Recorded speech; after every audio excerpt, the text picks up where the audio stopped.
Chapter 21:14. No matter what Chen Zhao and West said, Toddy wasn't willing to attack. This wasn't the alley from before either. It was a commercial building with a few security guards standing in front. It wasn't wise to attack here. Forget it, West. Let's go. We'll meet again in the future anyway. Chen Zhao patted West's shoulder.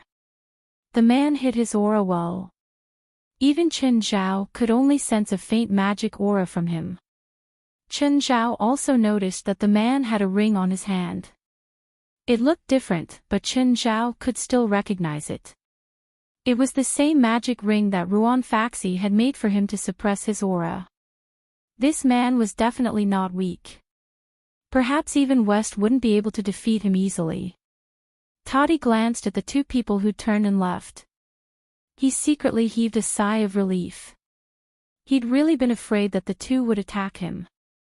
If they really did, he'd probably be on the news the next day. Famous spiritualists fighting on the streets. Toddy Belster wondered if she should get a bodyguard. He didn't want anyone to get close to him in the future. But business seemed to have decreased a lot recently. Even the high-paying jobs had decreased a lot. It seemed like he'd have to spend money on TV again. He wondered if the business in LA would be better than in Washington. However, the prices in Los Angeles were too expensive. He only needed to give at most $50,000 to host a show in Washington. Here, it would cost at least $150,000. Just then, a convertible stopped beside Toddy Belster. There was a sexy brown-haired woman and an Asian man in the car. The woman was Wistana.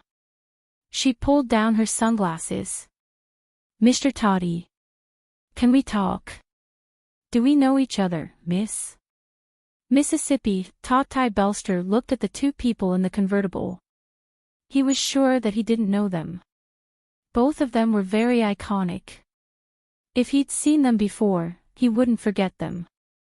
Were they sent by a former client? Could it be that there was a problem with one of the businesses and the customer was looking for trouble? Mr. Toddy, it was me who sent you the invitation. Wistana smiled at Toddy Belster. Oh. It's you. I always thought that the invitation was a hoax. Toddy Belster said with a smile, the invitation said I'll get a job with an annual salary of $1 million. Is that true? Mr. Toddy, as long as you can meet our requirements, $1 million is only the basic salary. I still don't believe you. What do you want me to do? Even though you don't believe it, you still came, which means you're interested. As for what to do. Of course, it's what you're best at, Vistana said. What she didn't know was why Toddy Belster chose to come to Los Angeles. It had nothing to do with the invitation Vistana sent him. It was because Toddy Belster had been caught cheating in Washington. The big client who had worked with him several times was now looking for him everywhere in Washington. He wanted him to return the money he had swindled in the past. Now, he needed to move to another place to continue his career. Even without the invitation, Toddy Belster planned to come to Los Angeles. Then you'd better show me your sincerity first. Toddy Belster still didn't trust the two men in front of her. An annual salary of $1 million USD. What did that mean? He wouldn't be able to get that much money even if he swindled people for years. What kind of job could pay $1 million a year? Dealing drugs? Or smuggling firearms? If that was the case, Toddy Belster wouldn't accept it. It was too risky. But for Vistana and Yonghua, it was a good opportunity. They weren't afraid of a big appetite, but they were afraid of a lack of appetite. If he liked money, they'd satisfy him. Money was the easiest price to give and pay. They wished the other party only wanted money. Vistana got out of the car and came to Toddy Belster. This is a check for $1 million. You can cash it at any time, but if you cash it at the bank, it means you've accepted our offer. Toddy Belster held the check between his fingers and it instantly disappeared from his hand. Of course, I'll think about it. With that, Toddy Belster turned around and left. I'll give you an answer in 3 days, Toddy Belster said with his back to them. Vistana looked at Yang Gua in the car. How is he? How strong is he? I can't feel it, but I can't tell what system he used to make the check disappear. There's a faint magical aura on him. If I don't look carefully, I can't tell. It means that he's very good at hiding his strength, Yang Gua said. He's not weaker than me, maybe even stronger. So he's worth our offer. I'm sure that most of the people we recruit aren't as strong as him, Yang Gua said with certainty. I wouldn't be surprised even if he's the strongest.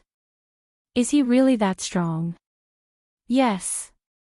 Other than Chen Zhao, I can't think of anyone else who's this strong at such a young age.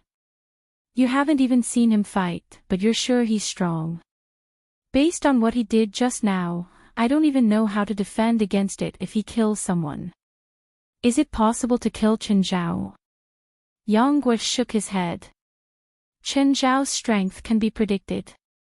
As for this Mr. Torty, we can't accurately determine his strength, so it's hard to judge. However, Chen Zhao's strength isn't just in his strength. He also has rich battle experience. At least in a head-on battle, I can't think of anyone who can fight him head-on. What about your grandmaster? That's different. If we include my master, it'll be meaningless. Fine. But this man should be worth recruiting, right? Indeed, it's worth it, and he loves money so much. If he can be recruited with money, we won't lose anything. However, 1 million USD is definitely not enough to satisfy him, so when we officially recruit him, we'd better prepare a bigger check. No problem. Vistana nodded.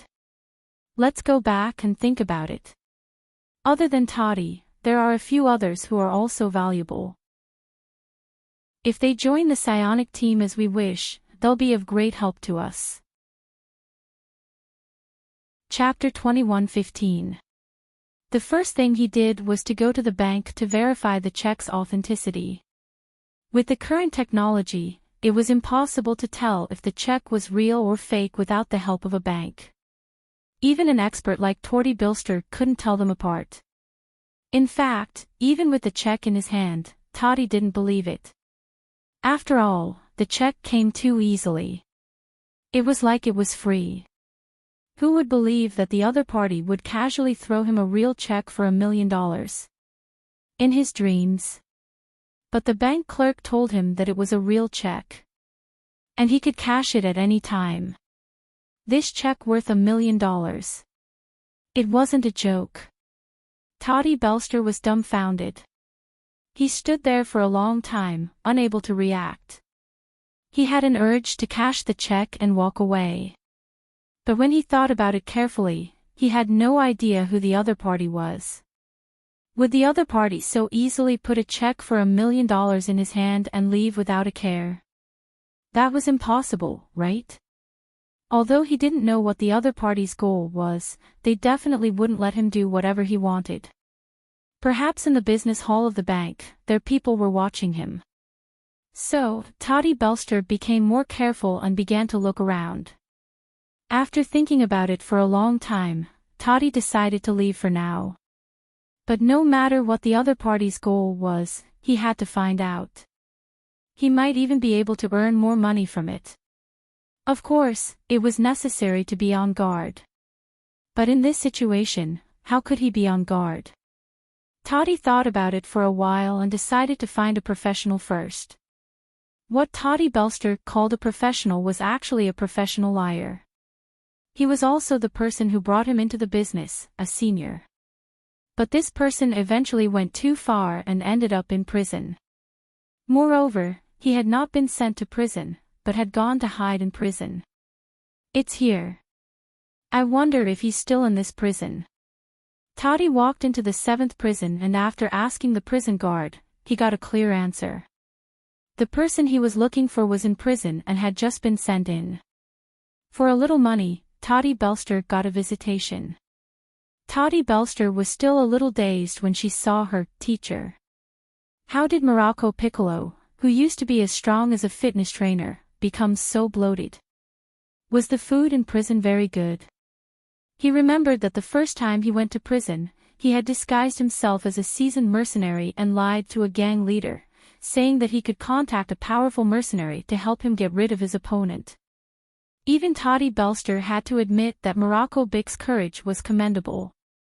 Morocco Piccolo had swindled hundreds of thousands of dollars that time. However, before he could finish, he was seen through by the big boss of the gang. Then, they started to hunt him down. In the end, he even hid in prison. If it wasn't for the mafia boss being killed by a vendetta, Morocco Piccolo would probably not have stopped his pursuit even if he was in prison. Morocco Bic looked dispiritedly at Toddy Belster, who was beaming with success. "Belster, are you here to show off to me?" "No, Piccolo, why would you think that? I'm here to visit you." "Is that so?" Morocco Bic sneered. After he was arrested, Toddy Belster cut off all contact with him, afraid that he would drag him down. He spent more than 10 years in prison on and off, but Toddy Belster never came to visit him. Therefore, Morocco Bic didn't believe that Toddy Belster was really here to visit him. "Tell me, what's the matter?" Morocco Bic asked directly. Looking at Toddy Belster's happy expression, Morocco Bic felt even more annoyed. He silently cursed Morocco Bic in his heart. His current appearance was his future. "Piccolo, I ran into something weird recently." Toddy Belster suddenly looked at Morocco Bic with a serious expression. "What weird thing? Did you run into a ghost?" Morocco Bic asked casually. "Someone gave me a check for $1 million out of nowhere." "Are you kidding me? Or are you here to show off?" "No. I'm serious. Let me finish." Toddy Belster told Morocco Bic what had happened to him. The more Morocco Bic listened, the more surprised he became. Toddy didn't look like he was joking. However, what he said was too unbelievable. It would not be an exaggeration to say that it was unprecedented. Would someone really give a liar $1 million out of nowhere? Why couldn't he run into such a good thing? "Piccolo, I'm here to ask you what I'm going to do." Hearing Toddy Belster's words, Morocco Bic woke up immediately. He was really here to ask for his opinion. "I need to get out of prison," Morocco Bic said. Toddy Belster thought for a moment. "How much is your bail?" $100,000, Morocco Bic said. "Sure. After it's done, I'll help you get out." "No, not after," Morocco Bic said. "I want to get out now. Do you think I should believe a liar's promise?" Morocco Bic felt that as long as he paid Chin Zhao back, he would be free. Then he would be even with Chin Zhao. Morocco Piccolo was worried about how to make money. Toddy Belster also came at the right time. "I can't pay that much right now." "No, you have money." "I don't believe you can't pay that much," Morocco Bic said confidently.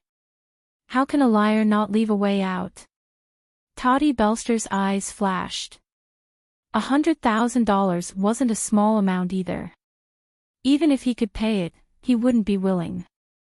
Even if this person was his senior and teacher. However, he wasn't confident in his current situation. Morocco Bic was smarter than him. He knew how to solve problems and clear up the situation. If he could help him plan, Toddy Belster was more confident that he could escape unscathed. After thinking for a long time, Toddy finally said, "Okay, I'll bail you out."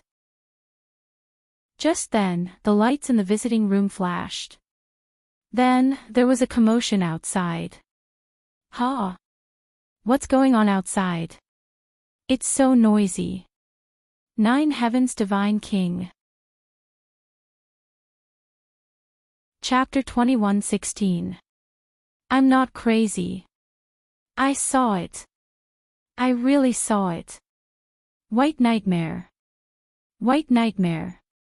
A prisoner was holding onto a prison guard in the corridor like a madman. The other prison guards were pulling the prisoner. The visiting room here wasn't the kind with a window partition. Some prisoners had lighter crimes, so they could sit at a small table with their family or relatives to talk. This prisoner seemed to have just met his family. He suddenly seemed to have gone crazy. No one knew if he was agitated by something. Also sitting in the visiting room, Morocco Bic's expression was ugly. This wasn't the first time he'd seen such a crazy prisoner. Belster, help me with my parole right now. The sooner, the better. Toddy Belster turned to look at Morocco Piccolo. I heard that you've been here many times since more than a decade ago. Do you still care about a day or two? No one can really get used to life in prison, Morocco Bic said. Belster thought for a moment and said, Bic, can you really think of a way for me? You don't believe me? Morocco Bic asked. We haven't worked together for more than 10 years. I'm not sure if you still have the ability you used to. In the past, Belster did trust Morocco Bic. It wouldn't be an exaggeration to say that he worshipped him. Back then, Morocco Bic didn't look like a liar at all. Because liars gave people the impression that they were shifty-eyed. Back then, Morocco Bic was all brawn. And he looked especially honest. It was hard to believe that he was actually a highly intelligent person. Many people didn't believe that Morocco Bic was a liar. Plus, he had superb deception skills. Back then, he was almost successful in every endeavor. No matter who his target was, he never failed. Until he locked on to a big boss of the underworld. Back then, Morocco Bic was too confident, even to the point of arrogance. A liar could trick anyone, including the cops. But never turn your target to the gangs. That was the rule of their line of work. Because the gang could use any method to deal with them. Liars would always be at a disadvantage against this group. This was a matter of life and death. But at that time, Morocco Piccolo had actually used the scam he had used on ordinary people on the gangsters. In the end, he had no choice but to hide in jail. To avoid being hunted down by the gang. More than a decade had passed, and Toddy Belster wasn't sure how capable Morocco Piccolo was. Belster, do you think I've been wasting my time in prison for more than a decade? Fine. Toddy Belster didn't really believe in Morocco Bic. But he had to admit that with Morocco Piccolo's advice, it would indeed make it easier for him to get money. In the end, Toddy Belster decided to help Morocco Bic get parole.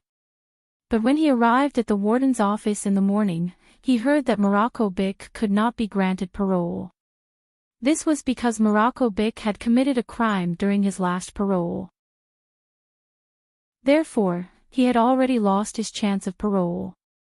Of course, it was not impossible to explain. For example, on the basis of the original parole fee, one could get parole approval by paying 10 times the original parole fee. But according to Morocco Piccolo's basic parole, if Morocco Bic wanted to get out, then Toddy Belster would have to pay $500,000. There was no way Toddy Belster would pay $500,000 to bail Morocco Bic out. Miss Caprice, can you do me a favor?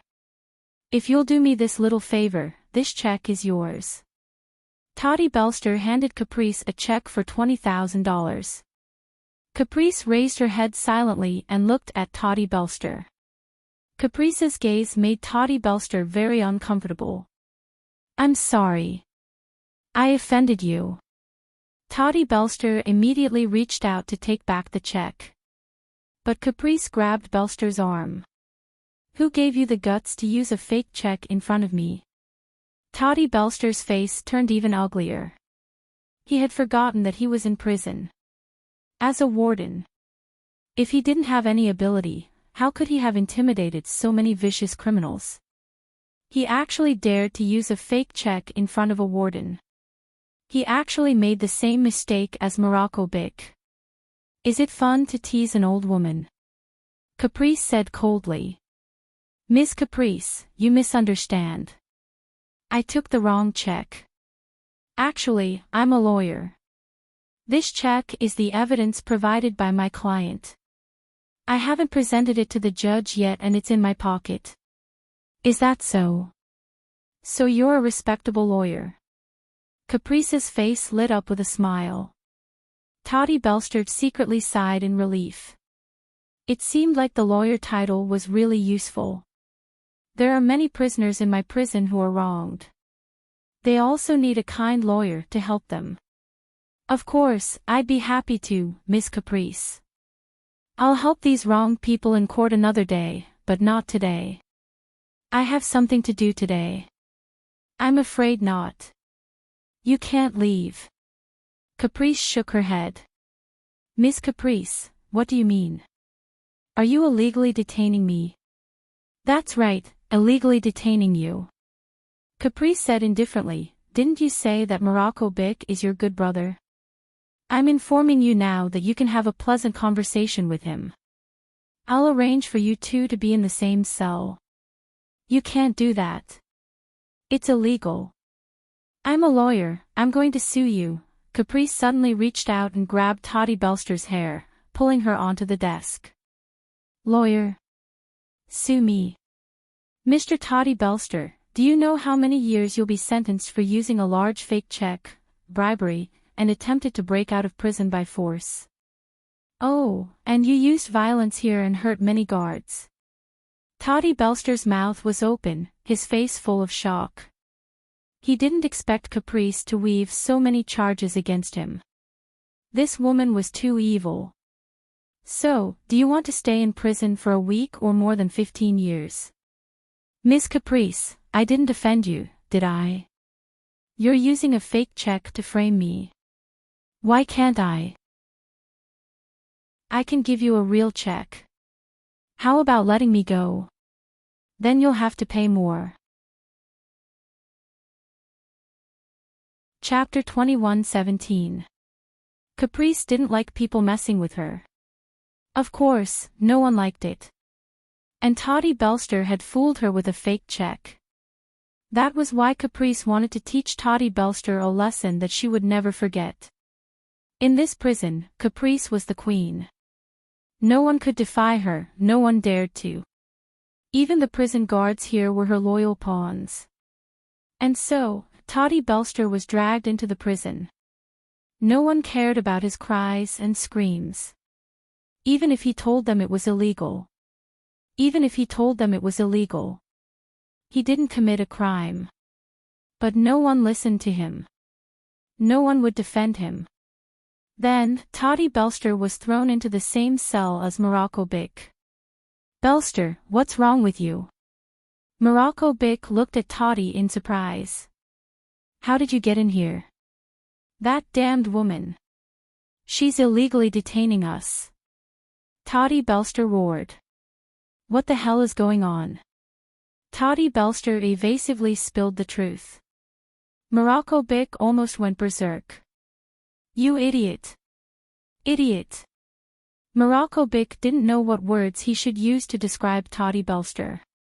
What kind of person was Caprice? That woman was known as the devil woman in prison. She was despicable, cunning, greedy, cruel, and cold. Caprice was the ruler of this prison.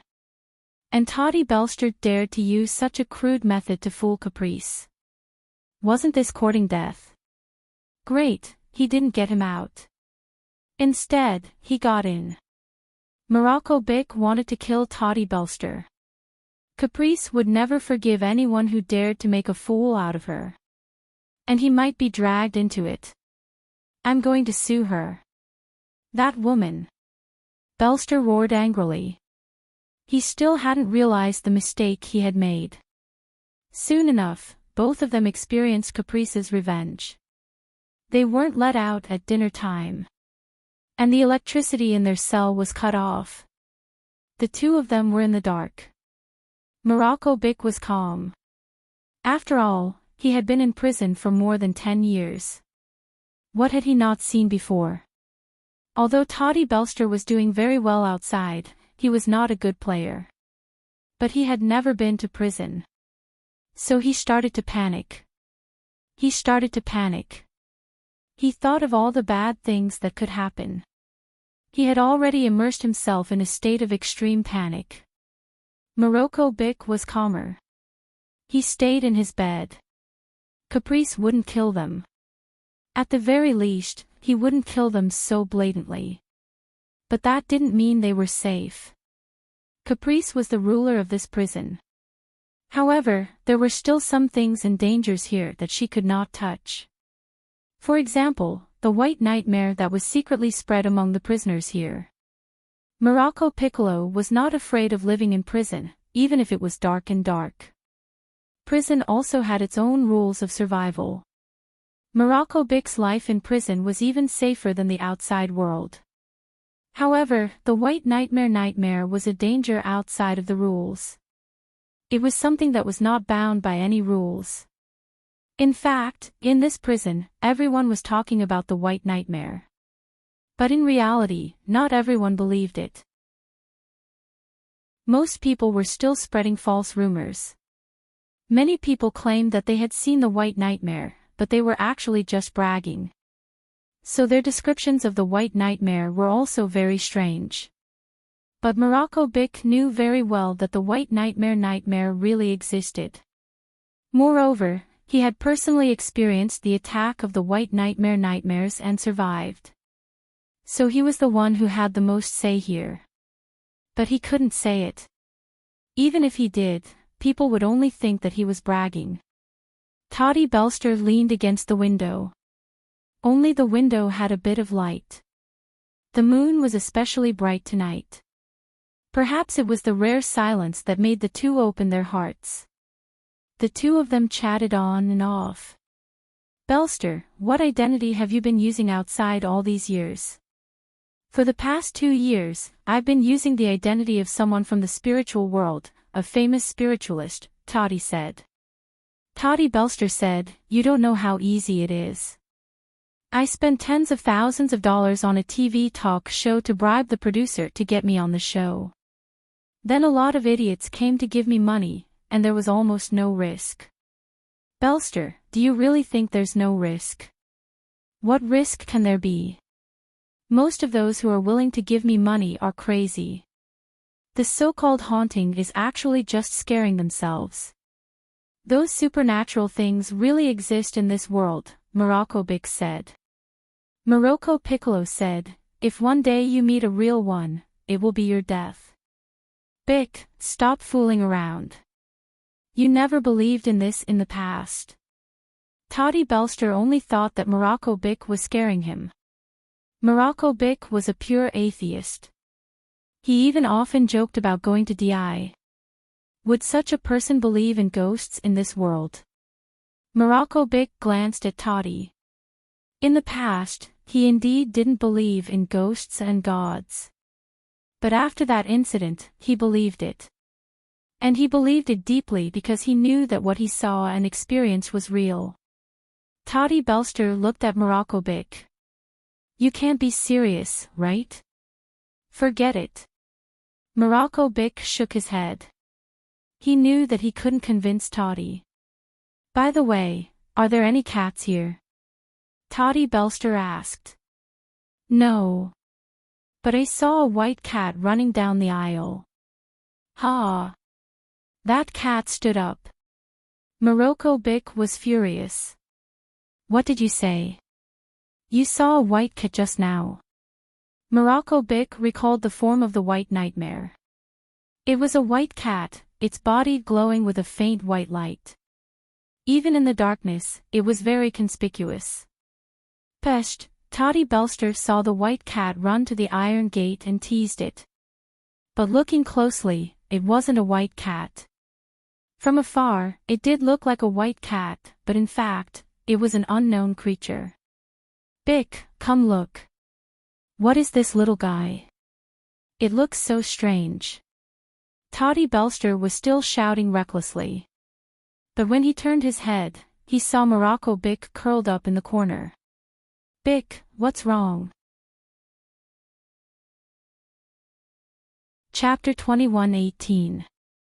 The dim moonlight shone on Morocco Bic's face. Toddy Belster looked at him in shock. Terror was written all over Morocco Bic's face. Bic, what's wrong? White. White nightmare, what white nightmare? It was Toddy Belster's first time hearing the term. He didn't understand what the name White Nightmare meant to the prisoners in the prison. It was a nightmarish existence. Morocco Bic pointed at the door. Toddy Belster looked back again. Suddenly, he saw the white cat that should be outside the door come in somehow. Toddy Belster reached out to touch the cat. But in the next moment, the white cat had already bitten his palm. Damn! Toddy Belster immediately retracted his hand. Bastard! Toddy Belster wanted to take revenge on the white cat. But the cat was stuck to the wall. He could only watch and sigh. Toddy Belster looked at his bitten palm. Suddenly, he realized that there was a mark on his palm. The bite mark was gone. That's weird. Why is there something on my palm? Morocco Bic stared at the White Nightmare in fear. At this moment, White Nightmare turned to Morocco Bic. It seemed to have recognized Morocco Bic. This time, Chen Zhao wasn't there to protect him anymore. The White Nightmare pounced at Morocco Bic. Morocco Bic's mind went blank. Instinctively, he covered his head with his arm. Then he felt pain in his arm. Morocco Bic waved his arm. But he didn't touch anything. He looked at his arm again. There was a mark now. It was the same as the one on Toddy Belster's palm. Where's that bastard? Where did she go? Toddy Belster looked around and found that there was no sign of the White Nightmare. Crack! Just then, the metal door opened. Morocco Bic and Toddy Belster were both stunned. The metal door made a creaking sound as it was pushed open. Piccolo, is this door broken? It was pitch black outside. There weren't even any street lights. Morocco Bic's expression grew more serious. All the signs were developing in the direction he was most worried about. Why isn't there a prison guard outside? Toddy Belster didn't realize the seriousness of the problem at all. She threw it aside and looked around on the walkway. Is this kind of prank the specialty of your prison? At this moment, the iron door of the cell next door also opened. Startled, Toddy Belster saw a prisoner looking around inside the door. Hey, what are you doing now? Toddy Belster asked. The prisoner glanced at Toddy Belster. You didn't do this. What can I do? Toddy Belster rolled her eyes. Piccolo, explain it to him. Morocco Piccolo walked to the door, but he was unwilling to take another step. Morocco, you're here too. What's going on? When the prisoner in the next room saw an acquaintance, he felt slightly relieved. Morocco Piccolo looked at his old acquaintance. Were you bitten by something just now? I think it was a white cat. I was lying on the bed and didn't pay attention. After it bit me, it disappeared. That's not a white cat. Then what is it? It's a white nightmare. Morocco Piccolo's expression grew more serious. Stop joking. The White Nightmare is just a stupid joke in prison. It's not a joke. The White Nightmare really exists, and it's not the first time I've seen it. Wait. What are you talking about? Toddy Belster was confused. She had no idea what the White Nightmare they were talking about was. People have been dying in this prison for the past few months, Morocco Piccolo said. There's a rumor that there's a monster in this prison. It's that White Nightmare, the thing that just bit you. You're joking, right? I know. The warden must have asked you to team up to tease me. If I'm right, you're teasing me. Toddy Belster's smile was forced. This was because he vaguely realized that many unexplainable things had happened ever since the White Nightmare shapeshifter had appeared. A voice in Toddy Belster's head reminded him. Morocco Piccolo wasn't joking. He was serious. The other prisoner was also a little frightened. Thomas, where were you bitten? Morocco Piccolo asked. Here. Huh, where's the wound? When did I get this tattoo on my hand? The prisoner named Thomas raised his arm. He wanted to show his wounds to Morocco Piccolo and Toddy Belster, but he realized it was gone. There was a mark on his hand that was identical to theirs. I have one too. It's from that thing's bite. Toddy Belster extended his palm. Morocco Piccolo also extended his arm. The mark on his arm was identical to theirs. Morocco, tell me seriously that this is fake, right? I don't think it's a joke. Morocco Piccolo shook his head. Don't ask me more questions. I can't answer you. Just then, the three saw a white figure in the corridor in front of them. White Nightmare. The White Nightmare was standing at the end of the corridor. The white figure was especially eye-catching in the darkness. The three of them gulped. Run! Morocco Piccolo shouted and turned to run. Toddy Belster and Thomas hurried after Morocco Bic. Did the White Nightmare catch up? I don't know. I didn't dare look back. Look back, why didn't you look back? Right at this moment, a figure blocked their path again.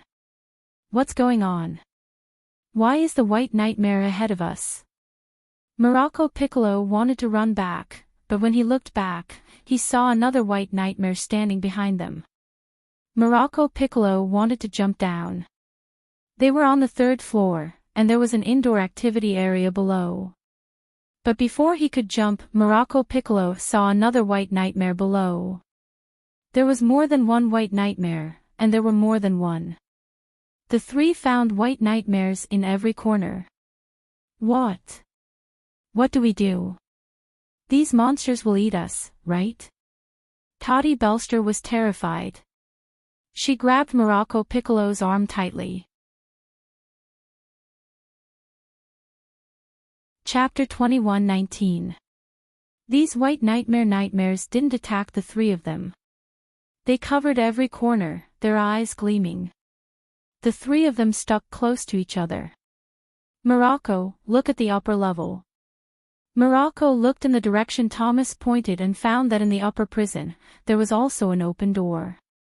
A prisoner was also standing at the door of the cell.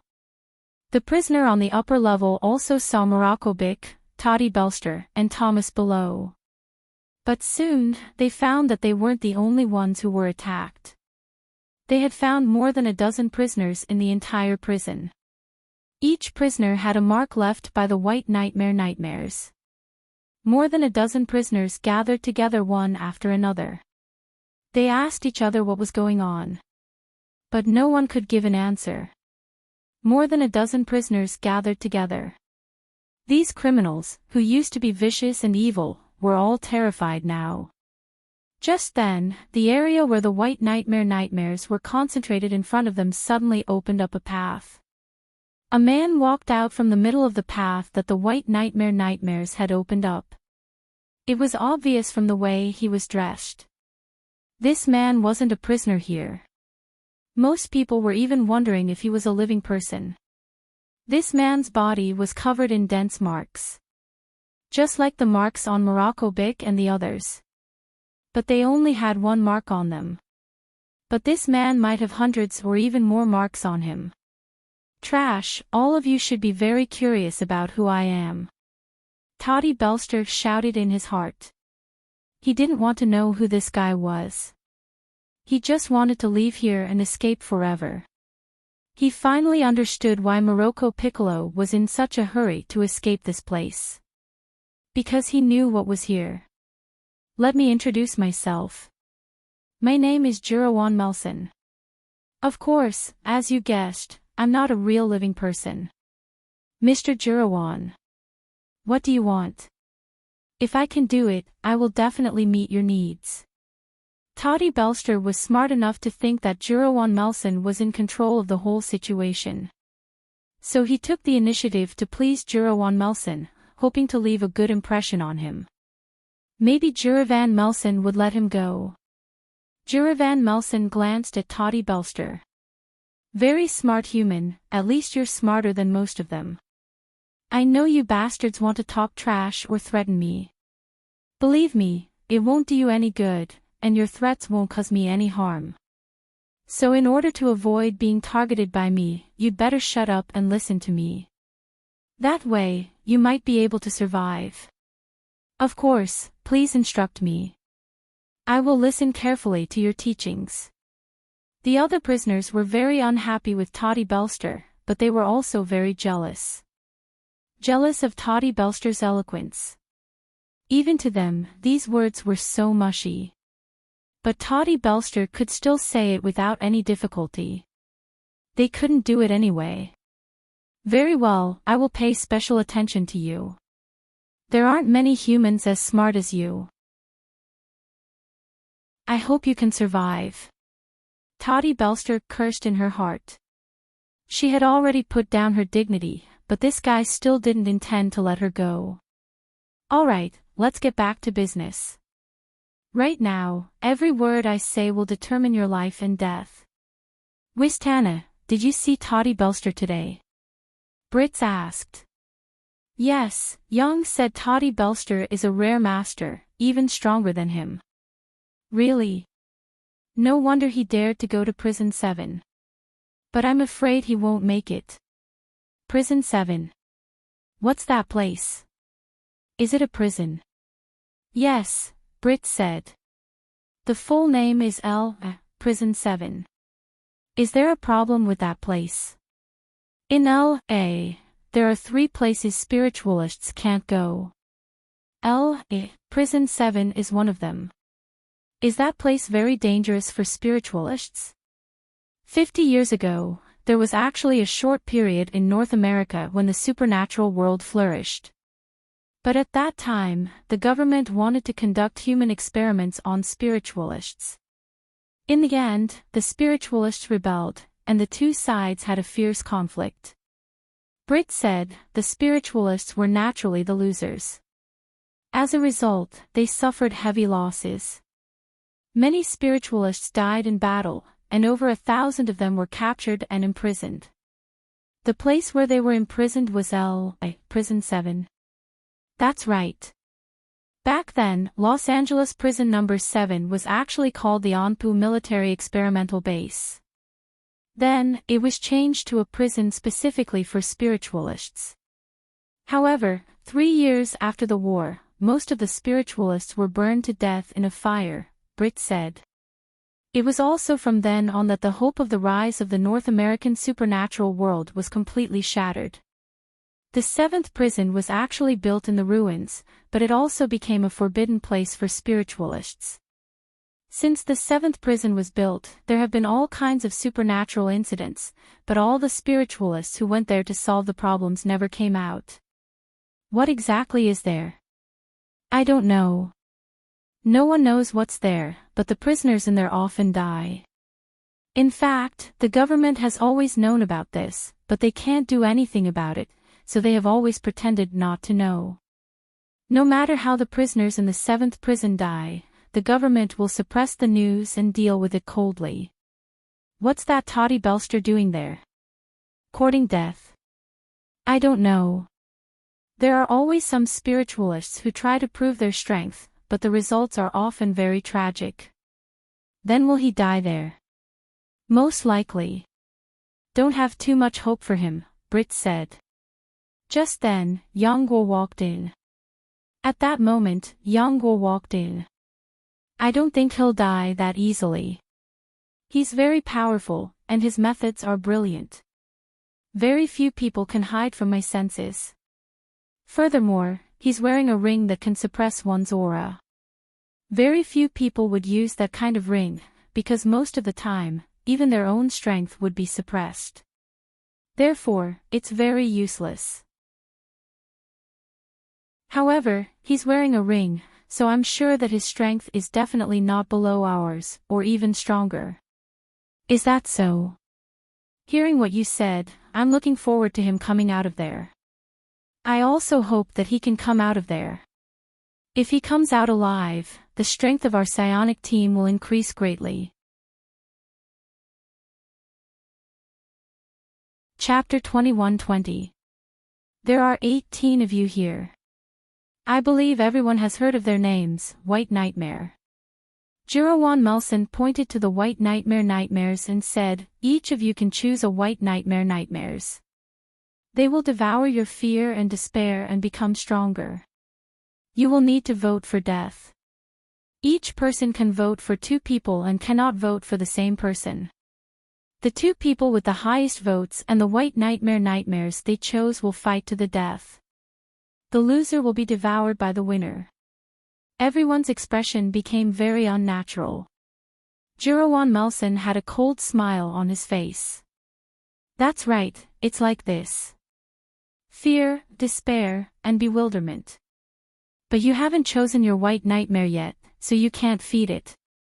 The winner has the right to skip the next round, Jirawan Melson said. The condition for the winner is that the duelist or the contracted White Nightmare dies in battle. It will be judged as a failure. Toddy Belster kept cursing in his heart. All the flattery he had just done was useless. This demon didn't leave him any room to maneuver. But cursing aside, he didn't miss a word of Jirawan Melson's words. He remembered them all. Suddenly, Morocco Bick nudged Toddy Belster. Belster, go choose a White Nightmare. What are you spacing out for? Toddy Belster looked up and saw that the others had already gone to choose White Nightmare. He had been analyzing the situation in his heart and was distracted. The White Nightmare nightmares spread out in a circle, surrounding a dozen people. There were far more White Nightmare than the prisoners present. They were of different sizes. Some White Nightmare had spots of other colors on their bodies. Toddy Belster came to a large White Nightmare. This White Nightmare was almost as big as a large dog. Morocco Bick suddenly pulled Toddy Belster back. Belster, don't choose this one. Why? I don't know if you noticed all the White Nightmare here. What's wrong? Toddy Belster still didn't understand what Morocco Bick meant. There were nearly 1,000 White Nightmare here, densely packed together. His head was already swollen with just one look. What else could he pay attention to? Those big White Nightmare nightmares aren't necessarily powerful, and those small ones aren't necessarily weak. Also, look at those pure white ones that aren't too big or too small.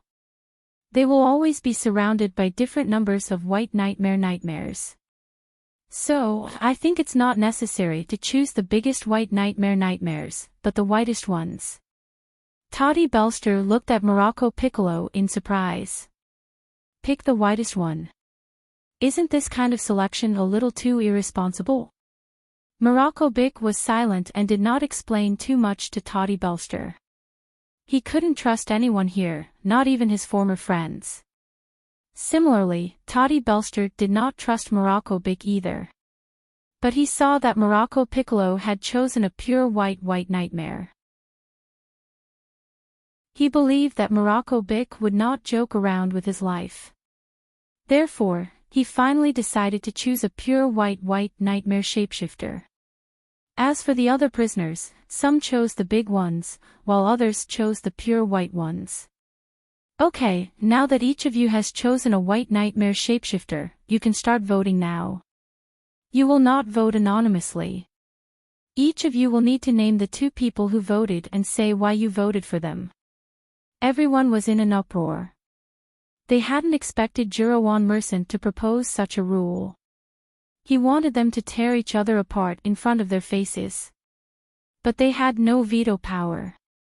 Everyone formed a circle and looked at each other. No one said a word. No one wanted to open the door. If it's a tie, no matter how many people there are, they have to go up and fight, Jirawan Melson said. Jirawan Melson said, don't think that you can escape by saying nothing. Besides, only one person can survive in the duel arena. Everyone felt a chill. At this time, the exclusive white nightmare shapeshifter standing behind them began to devour their fear. The big white nightmare shapeshifters became even bigger, like balloons being inflated.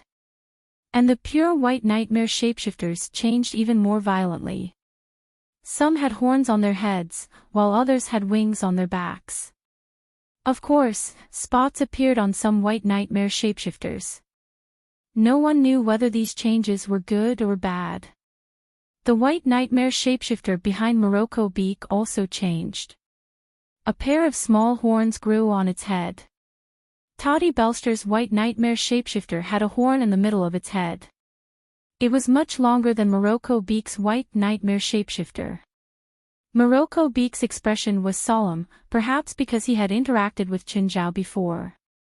Thus, Morocco Beak wasn't as terrified and desperate as the others. Moreover, he had always been hiding the bottle containing the indescribable thing in his pocket. Although he had once spurned and hated this bottle, he had never seen it before. But now, the bottle had become his final trump card. "Let's start with you," Jurawan Merson said, pointing at Morocco Beak. Morocco Beak looked up at Jurawan Merson. "Why me?" "Because you're the calmest," Jurawan Merson said. "You don't seem too scared." Morocco Beak wanted to pretend his fear, but he couldn't. Because the white nightmare shapeshifter behind him could feel all his fear. It couldn't be faked at all.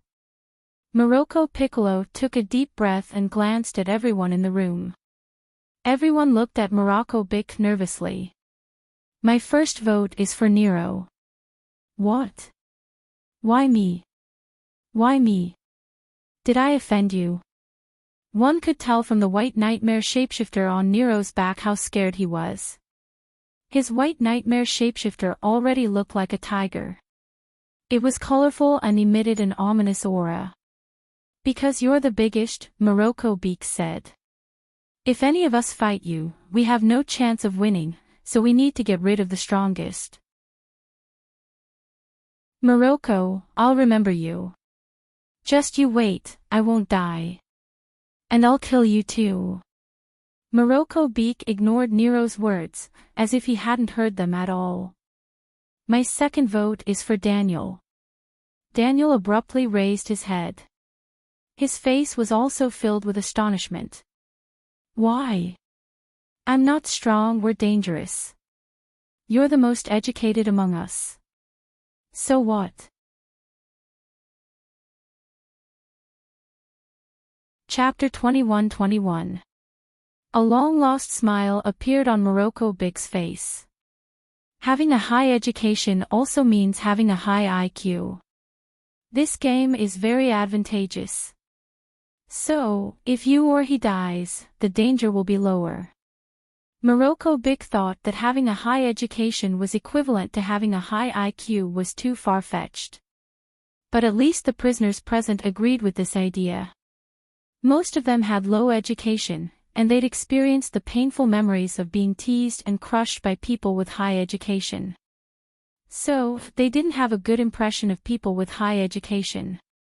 Daniel, on the other hand, was a prisoner with high education. He wasn't the kind of person whose life was destined from birth.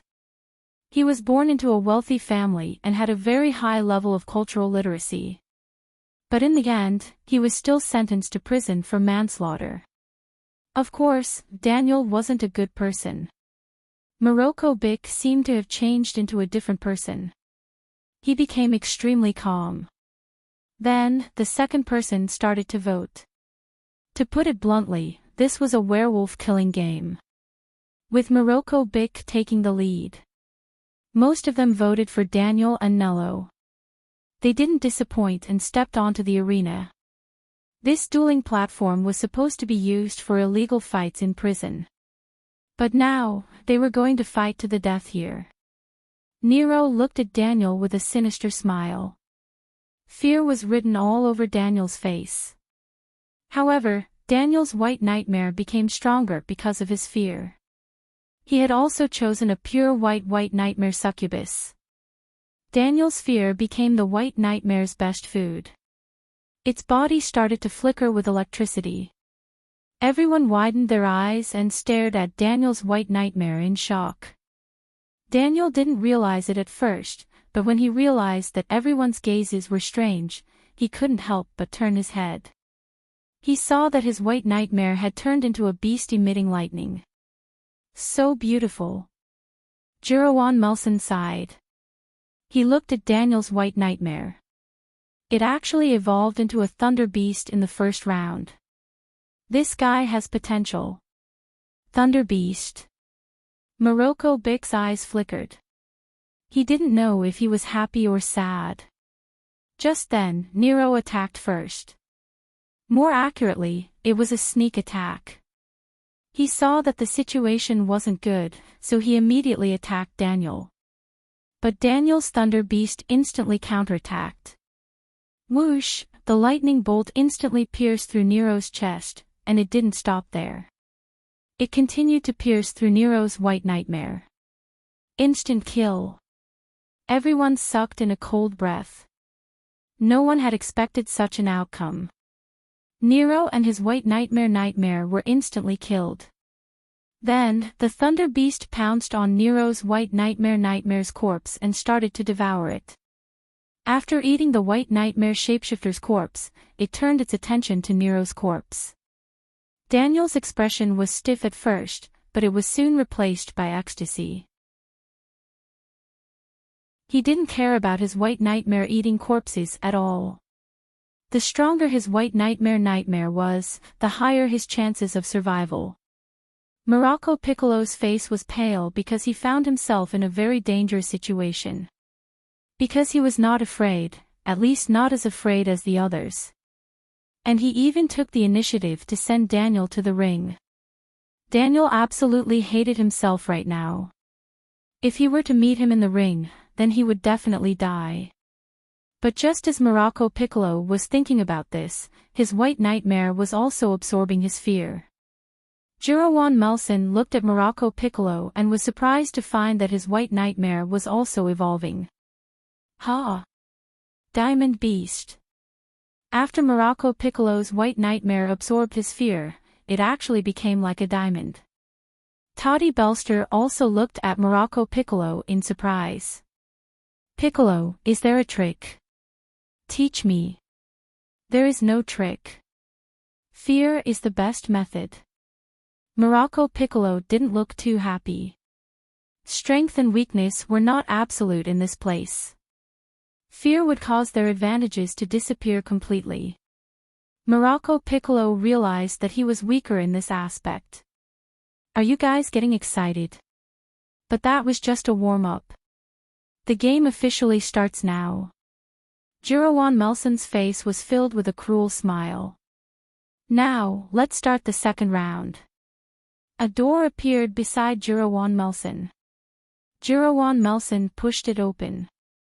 Everyone found that on the other side of the door was a completely different world. A world of chaos, blood, darkness, and decay. You can go in. No one took the first step and hesitated in front of the door that led to another world. If you refuse to enter, then your white nightmare will eat you, just like the previous person. Morocco Piccolo glanced at the diamond beast beside him. Let's go in, Morocco Piccolo whispered to Toddy Belster. The moment he stepped through the door, Morocco Piccolo felt his feet sink. Was this a swamp? The surroundings were filled with the smell of decay. The ground was soft and very difficult to walk on. The temperature was a bit low, making it very uncomfortable. What you're about to face is an unprecedented truth that overturns everything you know. This is a world you can't understand. You need to hunt a ferocious barbarian witch here. You can hunt it alone or with others. Of course, you can also rob others, as long as you have the ability. Morocco Piccolo frowned. Did they start killing each other so soon? It wasn't surprising that they would kill each other. From Jirawan Melson's words, it could be seen that he was a pervert. He kept saying that this was a game, so if this kind of survival game didn't kill each other, it would be very boring. However, Morocco Piccolo still believed that Jurowan Melson must have other purposes other than being a pervert.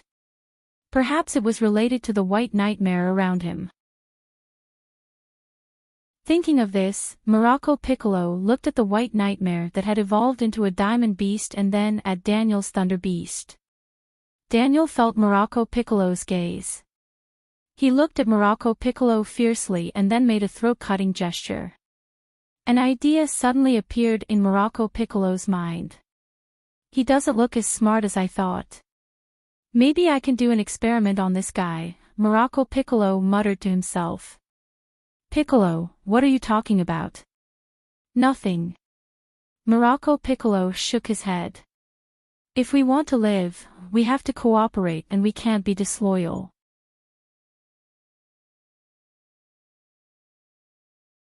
Chapter 21-22. It wasn't just Morocco Bick and Toddy Belster who grouped up. Basically, everyone would choose to group up, gathering in 2s and 3s. Other than Daniel, he was alone. It was like that in prison. Although Daniel was highly educated, his background and actions didn't fit in with the prison. Not to mention making friends here, it was even difficult for him to survive. His cellmates bullied him, others bullied him too. This caused him to become gloomier and more withdrawn. He hated the prison environment and the people here. But in the past, he couldn't do anything in prison. Other than enduring the bullying in silence, he couldn't do anything. But now, it was different. He suddenly realized he had become the strongest. Those who bullied him in the past now looked at him with respect and fear. He wanted to kill all these scumbags and get the only chance to survive. However, Daniel hated Morocco Bick the most. He was searching for Morocco Bick's figure. Let's go, Morocco Bick whispered to Toddy Belster when he felt Daniel's gaze. Toddy Belster hurried to catch up with Morocco Bick. The swamp wasn't easy to walk on, greatly affecting their movements. Bick, that four-eyed guy seems to be following us. Ignore him, let's keep going, Morocco Bick said. He doesn't seem to have good intentions. Are we really going to ignore him? Of course I know he doesn't have good intentions, but this is a swamp. There are puddles of water everywhere. That guy's white nightmare evolved into a thunder beast that possesses the power of electricity. If we fight him here, we'll be seeking our own deaths. We're going to fight him.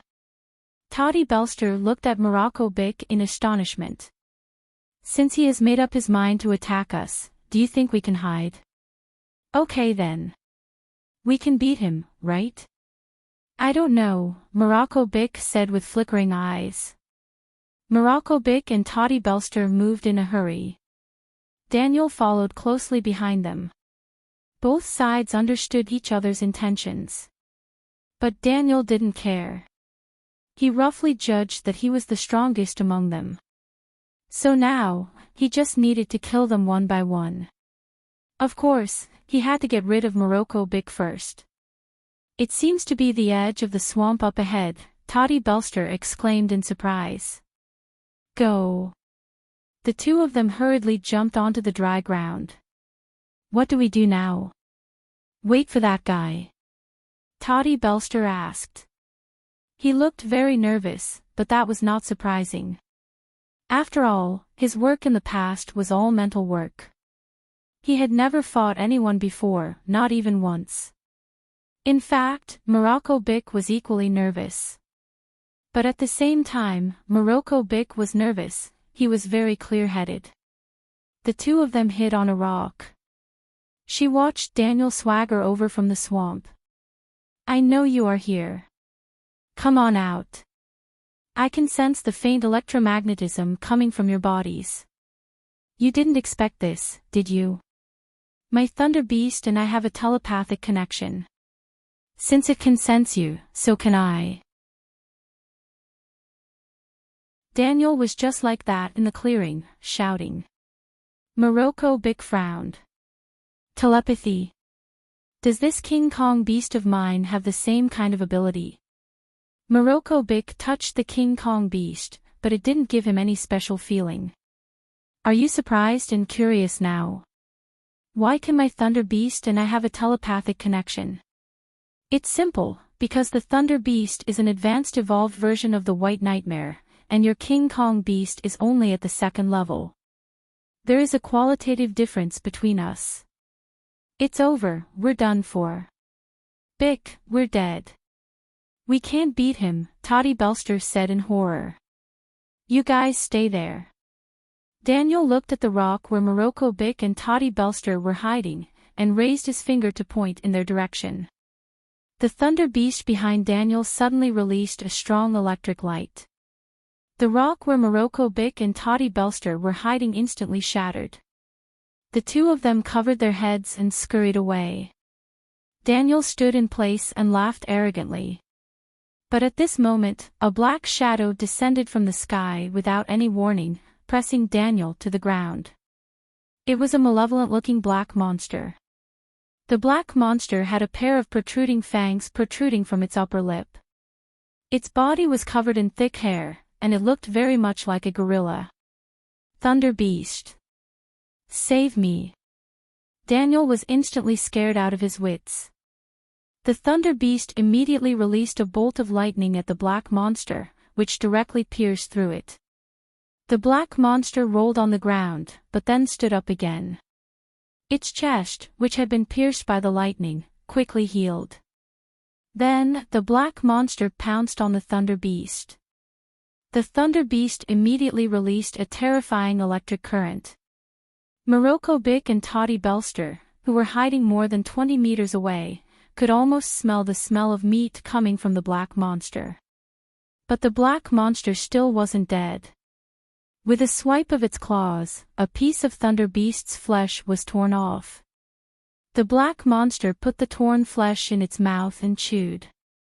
The wounds on its body healed at an even faster rate.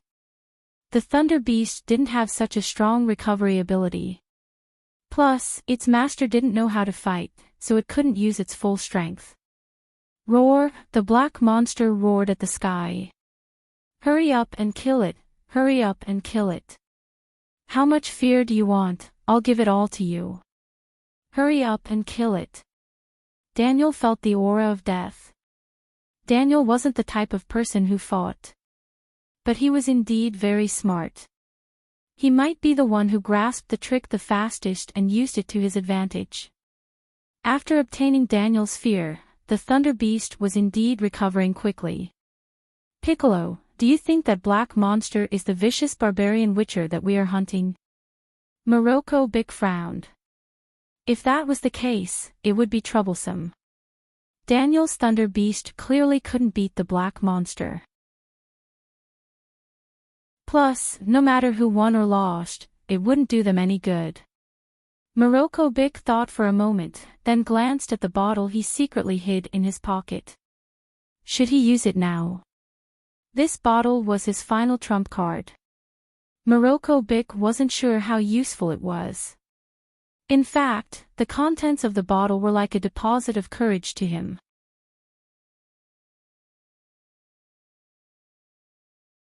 Chapter 21-23. Morocco Bic finally made up his mind. He had to survive. No matter the price, he had to survive. Even if he knew there wasn't anything good inside. Belster, go and attract the monster's attention. You want me to die? No, if I wanted you to die, I'd kill you right now and run away. Then why didn't you do that? Did you forget what that person said? We need to kill a savage demon hunter. Otherwise, we'll all die. So, there's no point in running away. If you run away now, you'll still die at that person's hands. But can we beat that monster? Toddy Belster believed that Morocco Bic was telling the truth. However, he still had doubts about their combat ability. After all, they couldn't even beat Daniel and his Thunder Beast. What could they do? Morocco Bic watched the battle 20 meters away. Daniel was constantly providing fear to the Thunder Beast. But he couldn't evolve it now. So the only thing he could do was stall for time. No matter what kind of damage the Thunder Beast dealt to the black monster, it could recover at an extremely fast speed. Bick, can we really win? Belster, don't you understand? We have no way out, Morocco Bick said. Okay, go. Morocco Bick didn't care if Belster was willing or not and pushed him forward. Toddy Belster staggered into the battlefield. The black monster immediately noticed Toddy Belster. Or rather, it already knew about Belster and Morocco Bick but didn't care. Daniel was quite smart and immediately ordered the Thunder Beast to attack the black monster. His first thought wasn't revenge but freedom from the threat of the black monster. Belster didn't know what to do. Fortunately, the black monster was attracted by the Thunder Beast's attack again. Suddenly, King Kong slammed into the black monster from the darkness. However, the two of them were far apart in size, and their strength was like heaven and earth. The black monster sent King Kong flying with a slap. Fortunately, King Kong was known for its toughness, so the slap didn't pose much of a threat. The black monster wanted to take advantage of the fact that the King Kong beast had yet to recover to continue attacking it. However, at that moment, a figure similar in size to the black monster descended from the sky and smashed heavily onto the black monster's head. Before the black monster could react, it was sent flying by the figure's punch. Toddy Belster sucked in a breath of cold air. The black monster hadn't been dealt with yet and now there was another even more vicious one. The black monster was obviously angered by this newcomer. With a roar, he charged at the newcomer. The big guy was knocked back a few steps, and when he stopped, he threw another punch at the black monster. Toddy Belster's eyes widened as she stared at the big man in shock. How is this possible? Toddy Belster realized that the big man was wearing a prison uniform. However, because of his huge body, the prisoner's clothes had already been stretched to the limit. Moreover, it could be seen from this big guy's actions and some of his characteristics. He was Morocco Piccolo. Maybe Morocco Piccolo, at least, his current appearance was hard to believe. This thing that was more ferocious and unsettling than the black monster was really Morocco Piccolo. Daniel's eyes flashed. He also recognized the big guy as Morocco Piccolo. He began to analyze the current situation. He hadn't decided what to do yet. He suddenly realized that he had indeed gotten carried away. He had only analyzed a little bit and naively thought he had the whole situation under control. Should he leave now? Or join forces with Morocco Piccolo? Or attack him as well? In the end, he decided to join forces with the person he hated the most. Because he realized that he really couldn't do anything here alone.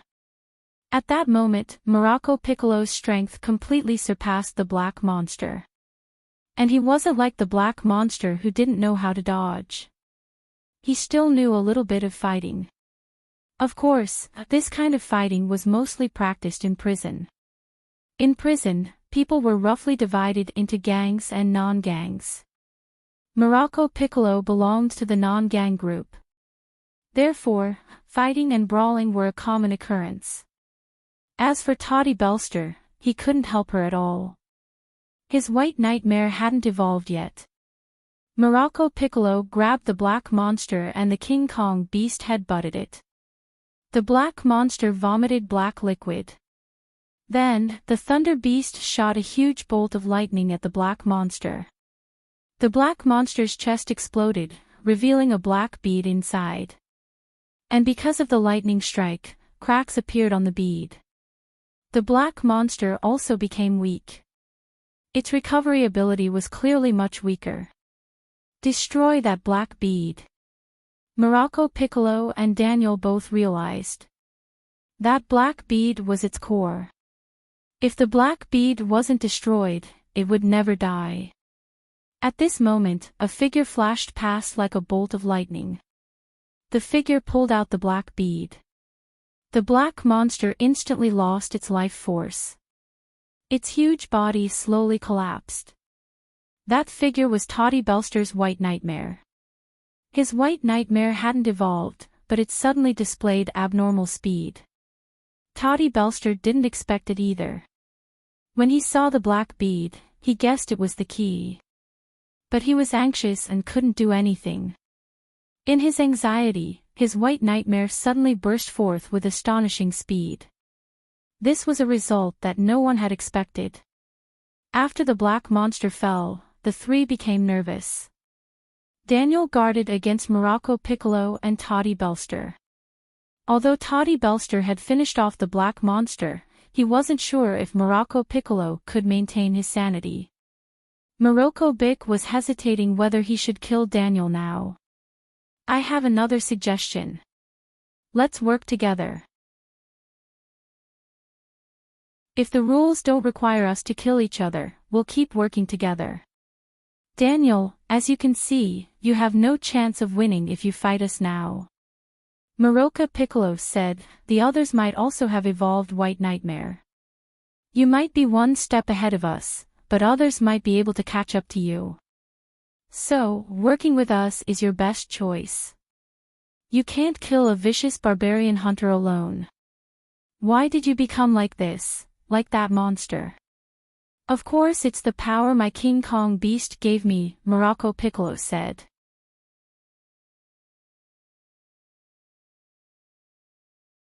Chapter 21-24. We've completed the mission. Can we go back and report to Jurawan Melson now? Toddy Belster didn't want to face a second vicious barbarian hunter anymore. He just wanted to escape as soon as possible, but Daniel's words made him fall into the abyss. Daniel still had that dark expression and said calmly, "Do you really think we completed the mission? Didn't we?" Morocco Bic turned to look at Daniel in surprise. That guy said at the beginning that we could team up to complete the mission, but he didn't say how many people could complete the mission in a team at most. According to what he said at the time, even 17 people working together was allowed. 17 people killing a vicious barbarian hunter.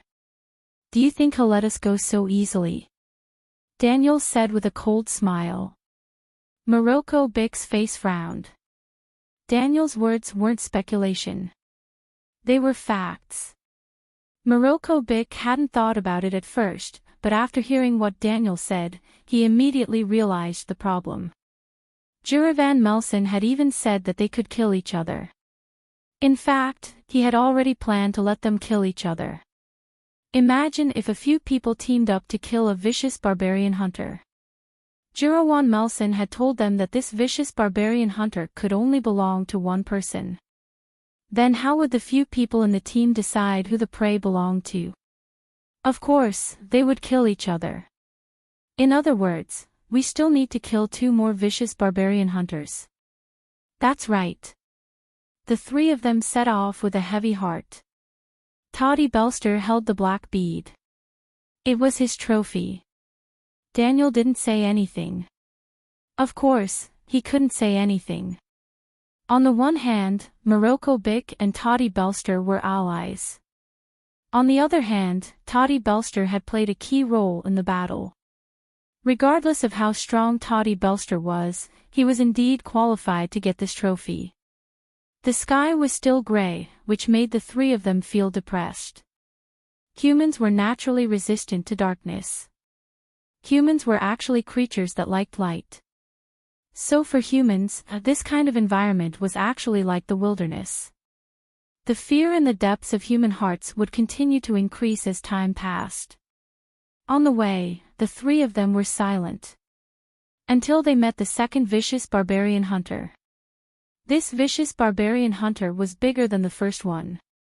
They met at a corner. At that time, this vicious barbarian devil was eating people. He had eaten one of the prisoners.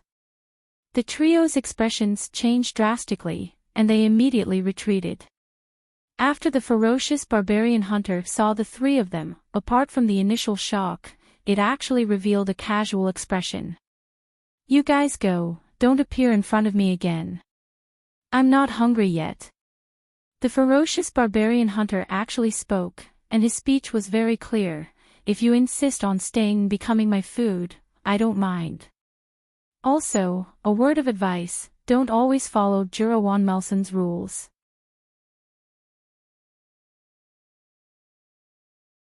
You're already miserable enough. Morocco Bic wasn't mocking Anto Trezek. Yes, I'm miserable enough now, but at least I still have myself. At least I'm a predator now, but the winner of this game is someone else's prey. Someone else's prey. Whose prey? Speak clearly. What do you think the essence of this game is? Of course, it's to pick a qualified prey and sacrifice it to that thing.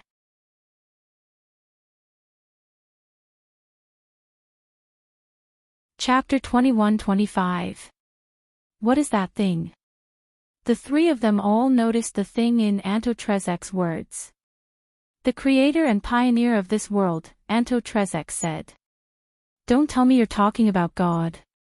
Stop joking. You can call it God or a devil, Anto Trezek said. Anto Trezek said, you'll understand how terrifying that thing is after staying here for a long time. How long have you been here? I came here after you were released from prison, Anto Trezek said.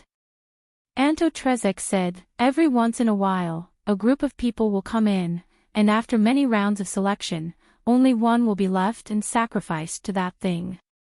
The sacrifice you're talking about is actually being eaten by that thing, right? You can understand it that way. Then why not leave a few more? Isn't it better to have more food? Hee hee. Don't you understand? The last one is definitely the white nightmare shapeshifter that has evolved the most times. The value of a high-level white nightmare shapeshifter is more valuable than 100 ordinary white nightmare shapeshifters. Therefore, to remove the impurities and keep the best food, isn't that what humans do too? They remove the impurities and keep the essence. Then, this process will definitely produce the best candidates. Or food. Of course. Your current mission is to kill vicious barbarian witchers, right? That means me and my own kind. What happens next is to kill each other. No matter what you do, you won't be able to avoid it. Perhaps some people are already killing each other. Speaking of you, what happened to you? You didn't die, nor did you become food, but you became like this, and you still have your own consciousness. Because I killed my white nightmare and devoured it, Anto Trezek said. Everyone's eyes widened as they turned to look at their white nightmare. This is why you became like this. The process is a bit complicated. Speaking of which, the process is a little complicated. First, these white nightmares are actually a part of that thing. They have no self-consciousness, and the contract between you and it is actually to make it a part of you. Therefore, you will also have many of the exclusive abilities of the white nightmares.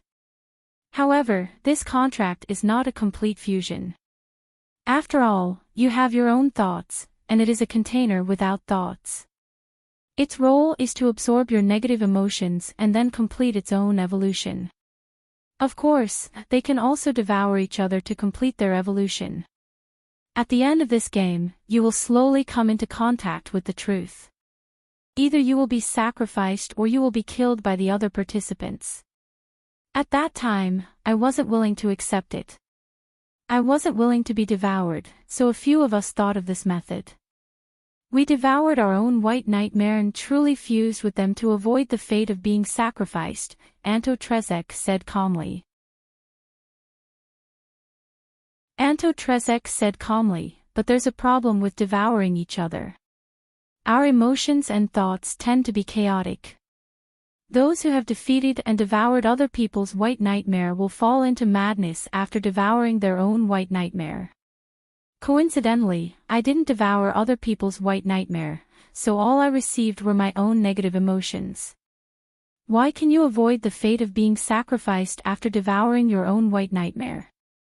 Because that thing is formed from countless powerful and chaotic thoughts. It doesn't have high intelligence, but it has boundless power. Its power covers this chaotic world, so you and I can't escape its senses in any corner of this world. We can't avoid our final fate either. The only way is to deceive that thing, so I completely fused with the white nightmare and made it think that I am a part of it. So we only have one choice. The choice is up to you. I'm only telling you the truth. Of course, you will know the truth soon. Then, you will face the same choice. The three of them had serious expressions. They could know for themselves whether Anto-Trezek's words were true or not. But what if it was true? Do you have any suggestions? Don't die too early, Anto-Trezek said. Right now, Mirror Lake Manor was quiet. The moonlight was reflected on the lake's surface. The entire manor was filled with peace and tranquility. Chen Zhao was sleeping soundly with Fei Lai in his arms, but the vibration of his phone woke them up. Fei Lai pushed Chen Zhao lightly. "Darling, phone." Chen Zhao picked up the phone with his eyes closed. "President." Helitha's voice came from the other end. "Helith, what time is it now?" 2:30 in the morning. "Tell me, what's the matter?" "The bottle containing the crazy corpsedemon saliva that I gave you last time broke." "Huh?" Chen Zhao was suddenly much more awake. "Do you know what I used that corpsedemon saliva for?" "Someone you don't like, but you need his help." Helith was as calm as ever. Helith was actually very smart, but she was always cold on the outside and warm on the inside. She was usually quiet, but that didn't mean she didn't know how to analyze things. She was different from West's big-picture perspective and Lisa's high intelligence. Helith was more attentive to details. In fact, a person with outstanding talent in magic would also have extraordinary abilities in other areas. When did it happen? About 50 minutes. At least that's when I felt the bottle break. Why did you only tell me now? I'll try to find the location for you. No need, Chen Zhao said. I know where it is. Where is it? Are you coming too? Can I? Okay. Wait for me at the entrance of prison 7 first. After hanging up, Chen Zhao patted Fei Lai's shoulder gently. Fei Lai, I'm going out to do something. Okay. Fei Lai was still sleepy. She didn't even want to open her eyes. Chen Zhao quickly changed his clothes and hurried out. Soon, he arrived at the entrance of prison 7. Meanwhile, Helios arrived a step later. President, I want to learn flying spells. Do you have any suggestions? Helith felt that her mobility was too weak, especially when it came to long-distance movement. She'd left before Chen Zhao, but she'd arrived later than him. This made her realize the importance of flying spells more and more. I'll help you ask. Maybe Mr. Zhang has related spells. If he does, I'll get them for you.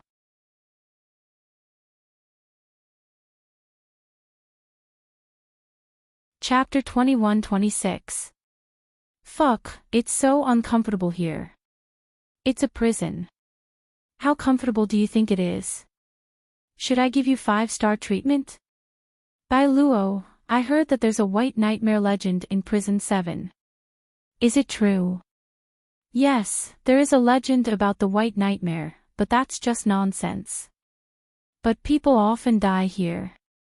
Of course. The prison guards hold boxing matches every few days. Isn't it normal for people to die? Also, to cover up the real cause of death, they made up the legend. What's wrong with that? That's true. There's footsteps outside, footsteps. Did you hear? Wait. I heard it too. That's weird. The prison guards shouldn't be this diligent. It's already so late. Ghost hand.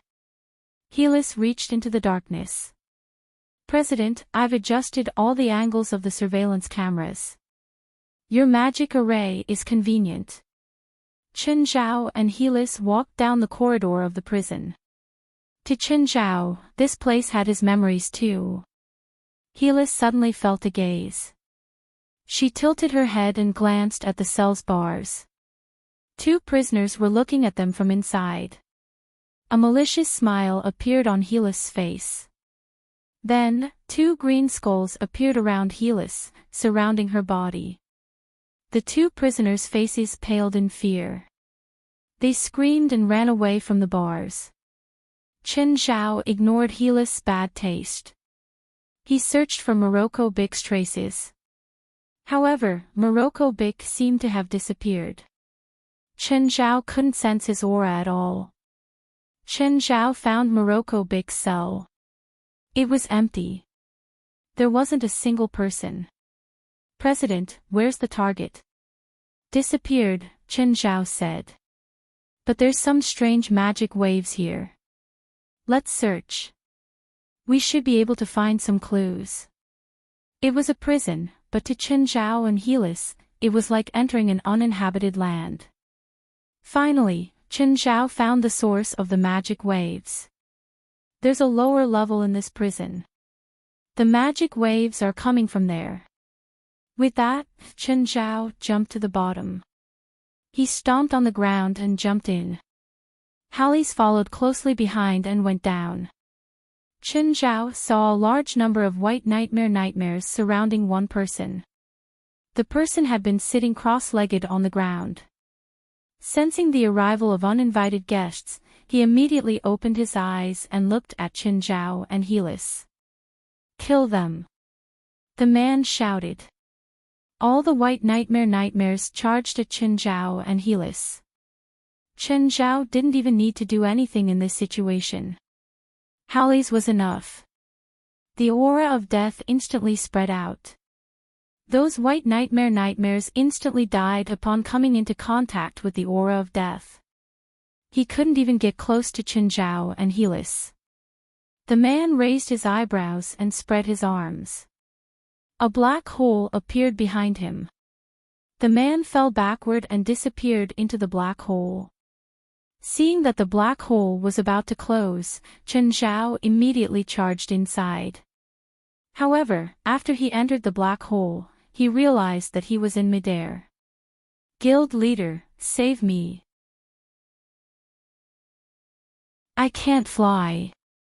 Chen Zhao turned his head and saw that Helis had followed them in. And she was doing a free fall. Harid could not fly, so there was nothing she could do. At the very least, most conventional methods would not be able to deal with freefall. Chen Zhao reached out and caught the falling Halis. Just then, Chen Zhao felt a terrifying aura rush toward him. Boom! The aura hit Chen Zhao directly. Halis flew out of Chen Zhao's hand. Chen Zhao hurriedly steadied himself and grabbed Halis. Small world. This place was enveloped in someone else's small world. But wasn't this small world a bit too big? Just then, the person from before appeared before Chen Zhao again. This time, his aura was many times stronger than before. His entire body exuded a vast and boundless aura. Strange. How did he become so much stronger? Chen Zhao tilted his head and looked at the person. At this moment, this person was clearly a Shangqing realm cultivator. 2 rats actually dared to come here. They're asking for death. Guild leader, I can feel that the environment here is continuously transferring power to him. His power is coming from the environment here, not his own, Harold said. Huh? How come I don't feel it? What's being transmitted to him isn't magic power, nor is it spiritual energy, but negative emotions. Oh, I see. This place is filled with huge amounts of negative emotions. Look at the clouds in the sky. They're a huge collection of negative emotions. The person saw that Chen Zhao and Halis were chatting among themselves and didn't care about him at all. This infuriated him. Ants. Do you know who you're facing? I'm a god here. Chen Zhao raised an eyebrow and glanced at the person. God. Aren't gods too worthless recently? Hearing Chen Zhao's words, the person was immediately enraged. Idiot who doesn't know what respect is, die. The person raised his hand. Terrifying negative emotions gathered into a huge palm and slapped down at Chen Zhao and Hallie's guild leader. I can't handle this guy. Harris didn't move. She roughly knew who she could deal with. Who couldn't she handle? Okay, leave it to me. Chen Zhao didn't hold back. Chen Zhao suddenly slapped through the air. The huge palm formed by the power of the world collided with the huge palm formed by negative emotions. A look of surprise appeared on the man's face. You're not a nobody in the spirit world. With this kind of strength, someone who could take his move was definitely not a nobody. He knew how powerful he was now. Chen Zhao being able to take the move meant that he was at least at or close to this level. How could someone with such great strength not be famous in the spiritual world? Of course, in reality, Chen Zhao was indeed a nobody in the spiritual world. Apart from a few spiritualists who knew Chen Zhao, most people didn't know him at all. Although he only took one move, Chen Zhao could roughly analyze the person's strength. Being able to skillfully control the small world meant that he was already familiar with this power. However, his strength hadn't reached the true Shangqing realm. It was about half a step into the Shangqing realm that Chen Zhao had experienced in the past. He wasn't weak, but there was still a gap from the true Shangqing realm. Two people half a step into the Shangqing realm couldn't be compared to a complete Shangqing realm master. But to regular spiritualists, he was still very powerful. For example, a master like Hallie's had no chance of winning against someone half a step into the Shangqing realm.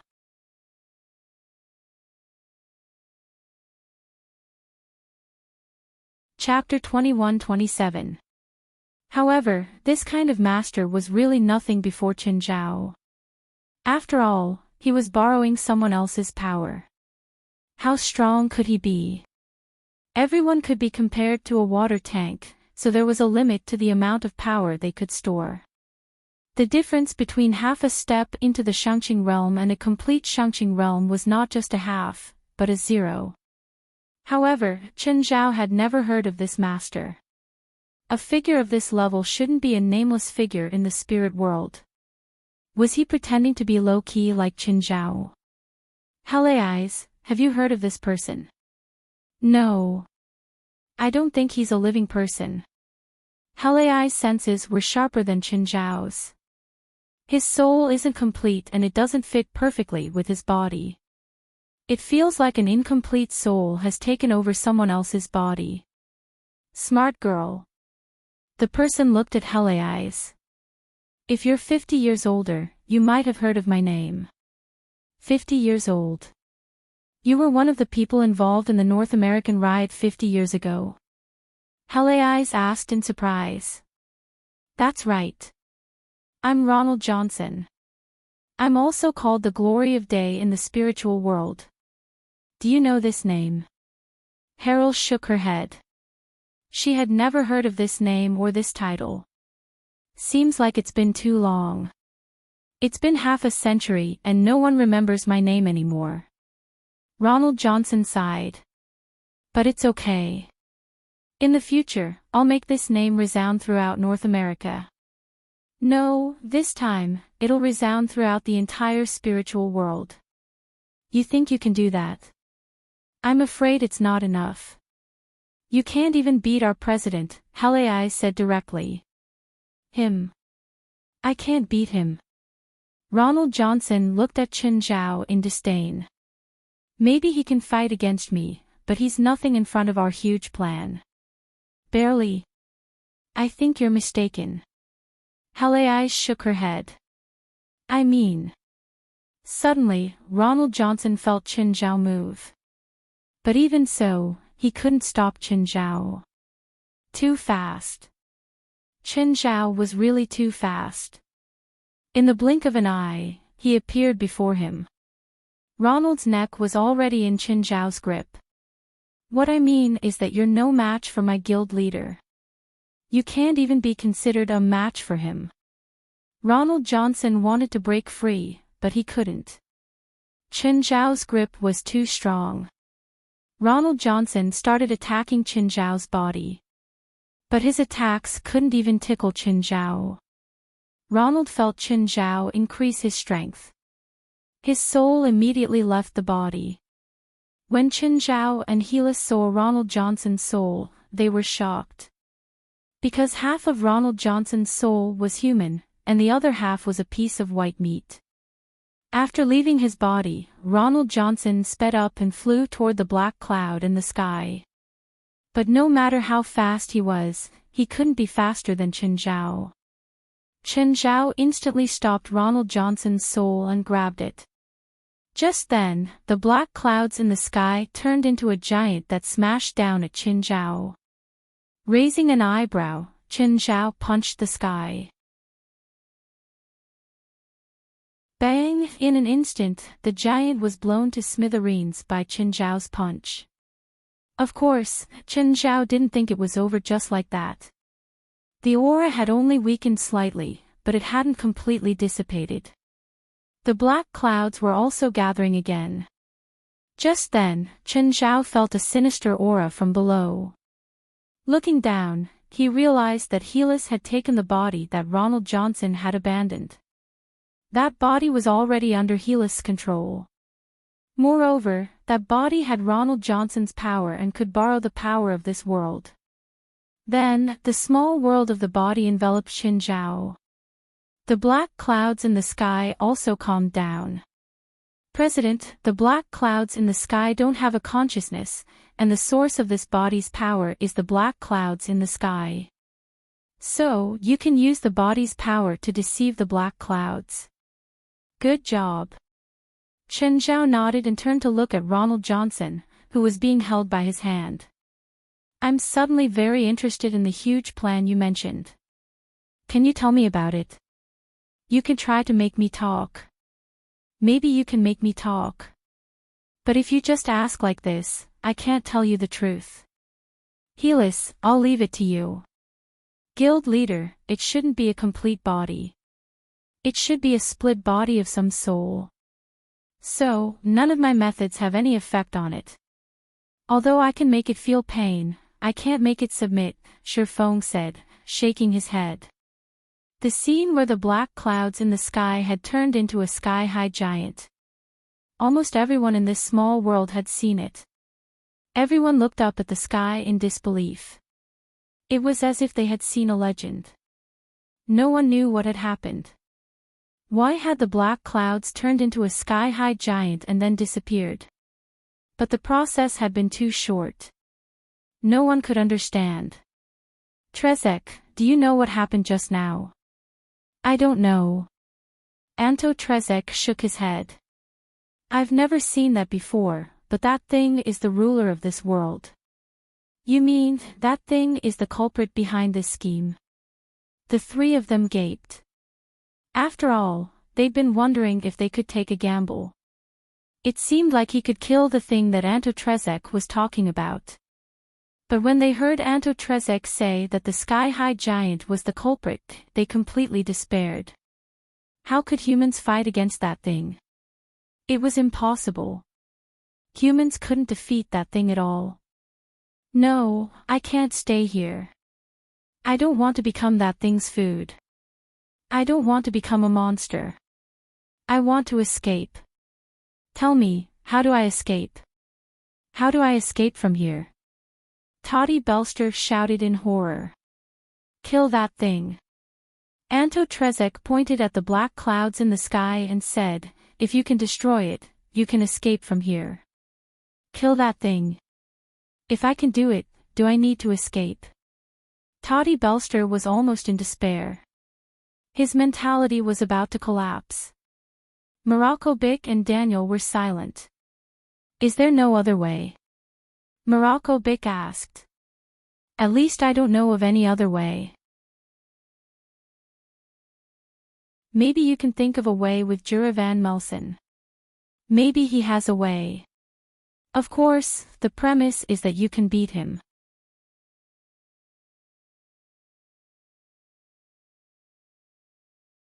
Chapter 21-28. Morocco Beak, Toddy Belster, and Daniel left. All three of them had a lot on their minds and were very worried about their future. According to Anto Trezek, Juravan Melson might have a solution. But he also said that Juravan Melson was very powerful. It could even be said to be terrifying. With their abilities, it was impossible for them to defeat Juravan Melson. As for Anto Trezek, he had lost hope long ago. Even if he escaped now, he didn't know where to go. Moreover, it was almost impossible to defeat Juravan Melson. He had seen Juravan Melson fight before.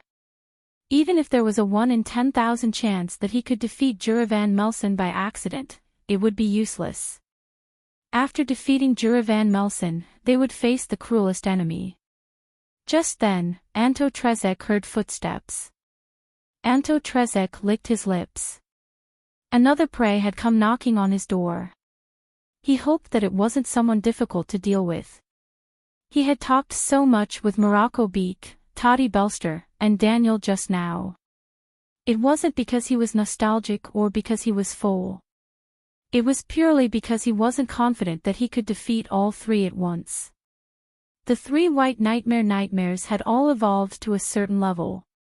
It was already difficult for him to defeat one. If he had to deal with three, he might get himself into trouble. Anto Trezek saw two figures walking toward him from the distance. One of them was a girl dressed in black.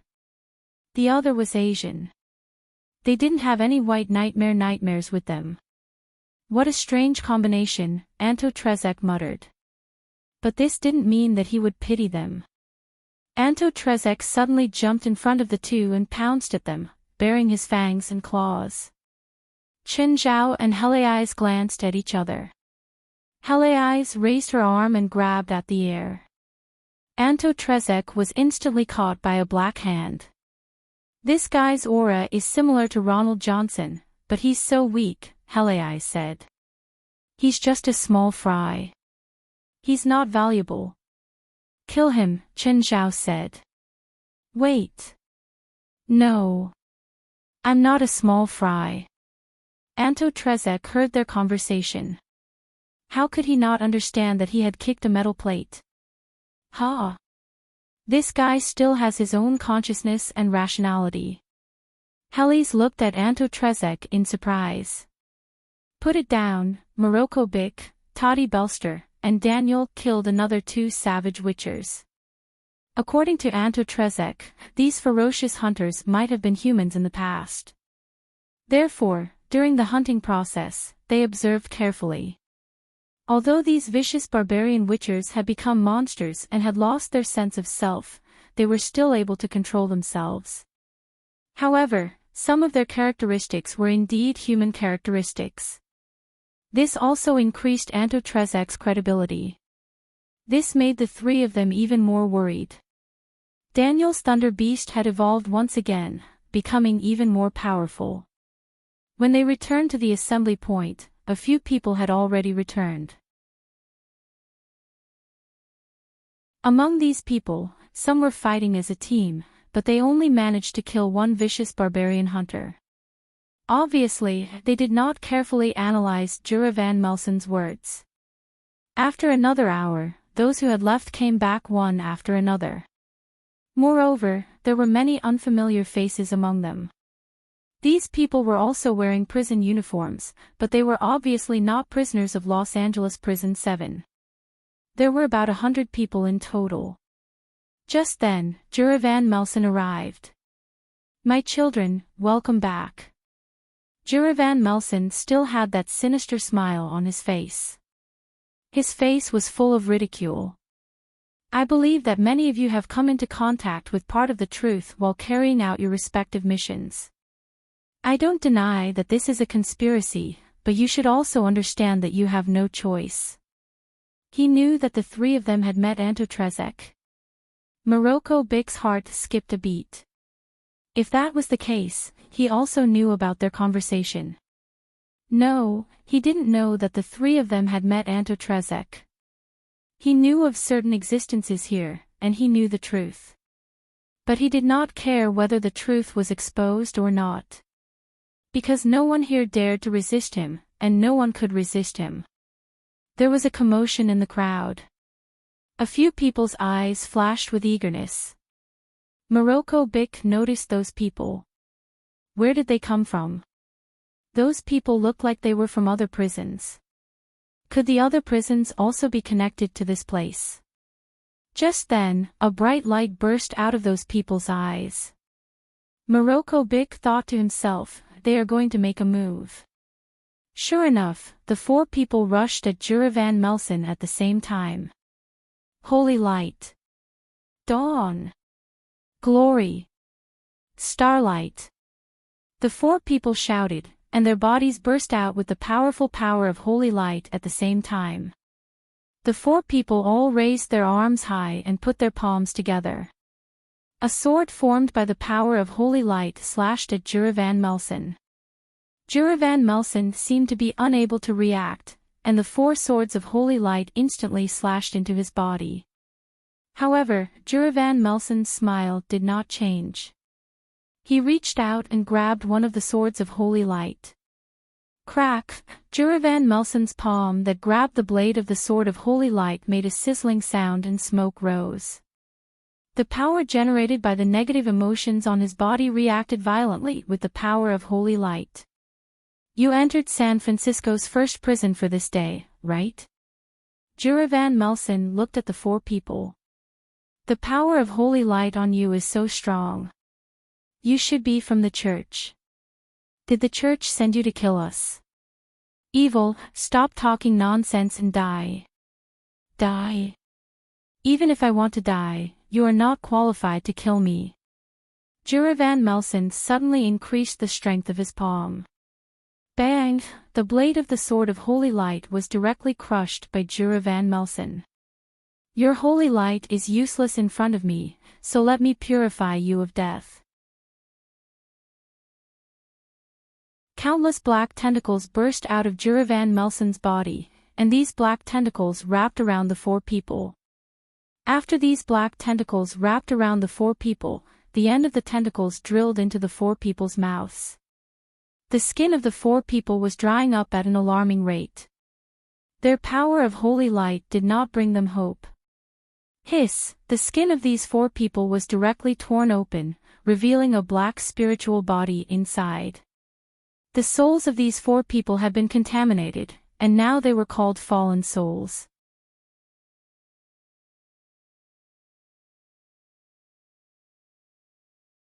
Chapter 21-29. Wistana, you didn't sleep last night. Yonggwa glanced at the time. It was 6 in the morning. Even a cultivator like him would find it hard to stay awake for a whole night. If he didn't sleep, he wouldn't have the energy, and the power of his spells would be reduced. But that was because Yonggwa had a normal schedule. It was a good habit of sleeping early and waking up early. For example, he woke up at 6 in the morning to exercise. Wistana rubbed her forehead.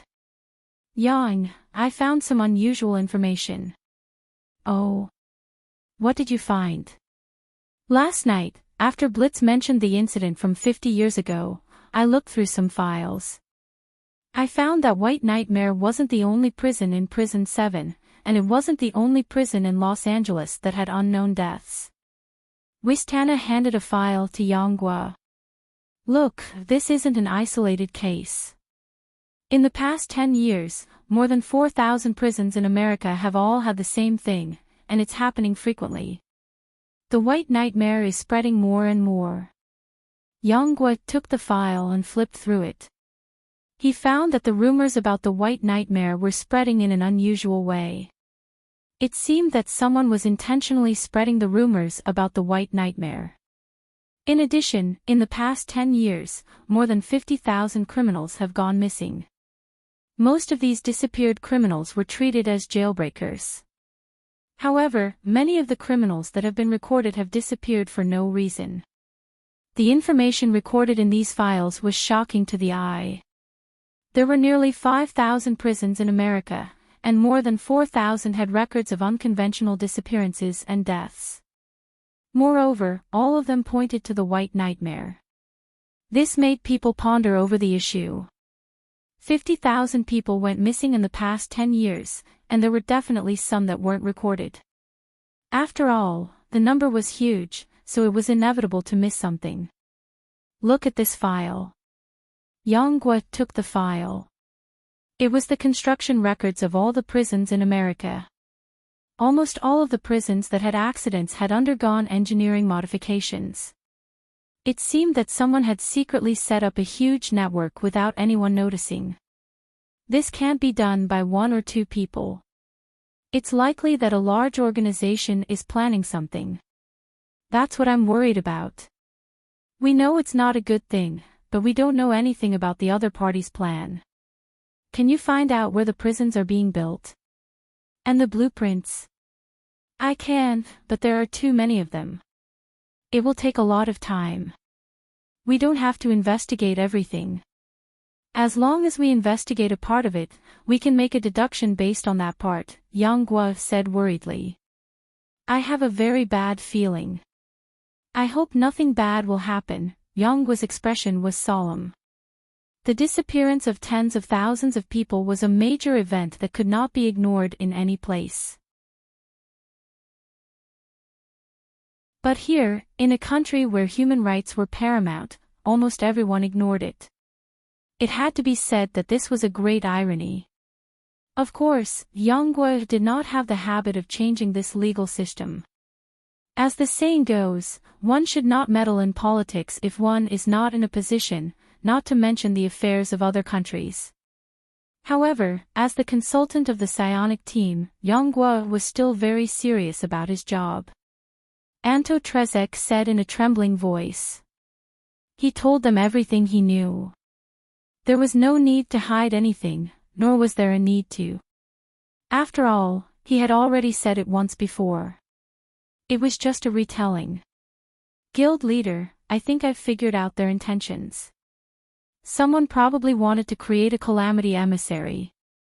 At least the process is the same, said Heleis. Calamity emissary. It's not something a living person can think of.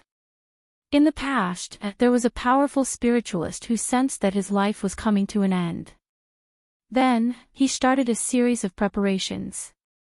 He found the evilest person in the world and extracted the negative emotions of this evil person. Then, he released his soul and mana source from his rotten body and used the negative emotions as a breeding ground to nurture his soul. Finally, a calamity emissary was born. But is it the same as a calamity emissary? The process is actually the same, but it's 10,000 times stronger. Someone plans to use all the prisoners in America and their negative emotions as a breeding ground to nurture a monster. It can't be called a calamity emissary anymore, right? A calamity emissary, Anto Trezek interrupted. Someone set up a passage connecting all the prisons in America to this place.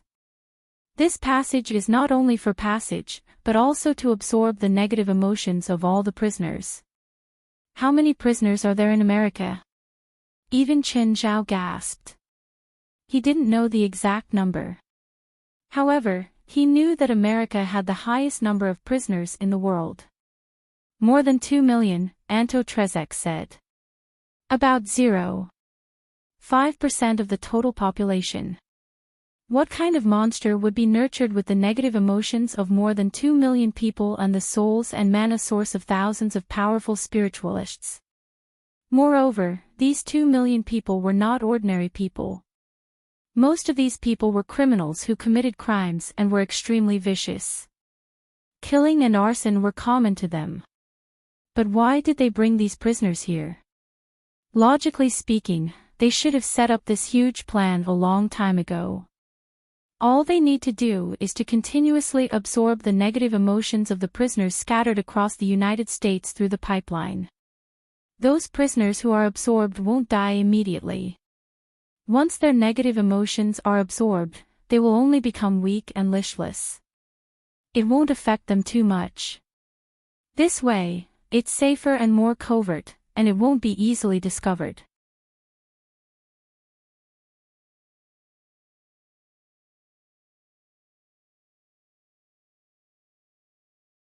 Chapter 2130. President, if you want this guy, it's best to find its real body. The black cloud in the sky isn't its real body. Can you sense where its real body is? No. This alternate space is completely enveloped by its aura. I can't find its exact location. Do you know where that thing is? Chen Zhao looked at Anto Trezek. No. You really don't know. Really, Anto Trezek said helplessly. Anto Trezek said helplessly, I've never been to that place, but Juravan Melson should know. Who's this Juravan Melson? He's the one who brought me here, Anto Trezek said. Maybe he's not alive either. Then where can we find him? The building in the middle of the swamp. We call it the Colosseum. Of course, only humans fight there. Anto Trezek pointed in a direction. But he clearly didn't want to go. Right now, he just wanted to be a quiet monster. To eat a few humans who trespassed into his territory every day. That was his greatest wish right now. He didn't want to challenge Juravan Melson or that thing that was close to God. But Qin Zhao and Helis didn't plan on letting him go just like that. Lead the way, Qin Zhao requested. He didn't care if Anto Trezek was willing or not. I don't want to go. I don't want to die. Your choice now is to either kill you now, or lead the way for us. The answer was obvious. Anto Trezek gave in. Compared to that terrifying thing, Anto Trezek was more afraid of Qin Zhao and Helis. Because both of them had that kind of willful personality. They wouldn't listen to someone else's will. Anto Trezek led the way. But when he turned around to look at Qin Zhao and Helis, he realized that there was another person beside them. The person was expressionless, his eyes rolling back. He walked forward step by step. Qin Zhao and Helis followed behind, but their feet didn't touch the swamp. They looked like they were floating on the swamp. Who is he? He wasn't with you earlier. When did he appear? Anto Trezek asked. He's not a living person. He's just an empty shell, Harold said calmly. The aura of this empty shell could conceal their movements. Otherwise, as outsiders, the two of them would be constantly attacked by the black cloud of negative emotions. Therefore, this body was indispensable. Anto Trezek did not show any expression when he saw that person. There was no sign of anger on his face. It seemed like it was really as they said, this was just a shell. Although he was very curious as to where this body came from. However, when he thought about their identities, it wasn't that strange. The Colosseum wasn't too far away. Soon, they saw a crude building. The so-called Colosseum was actually built by piling up countless boulders. Although the scale was huge, there was no sense of beauty. There were countless white nightmares standing on the messy stone walls. They used the stone wall as their nest. We can't go any further. If we do, the white nightmares will tear us to pieces. Anto Trezek looked at Qin Zhao, his face full of terror.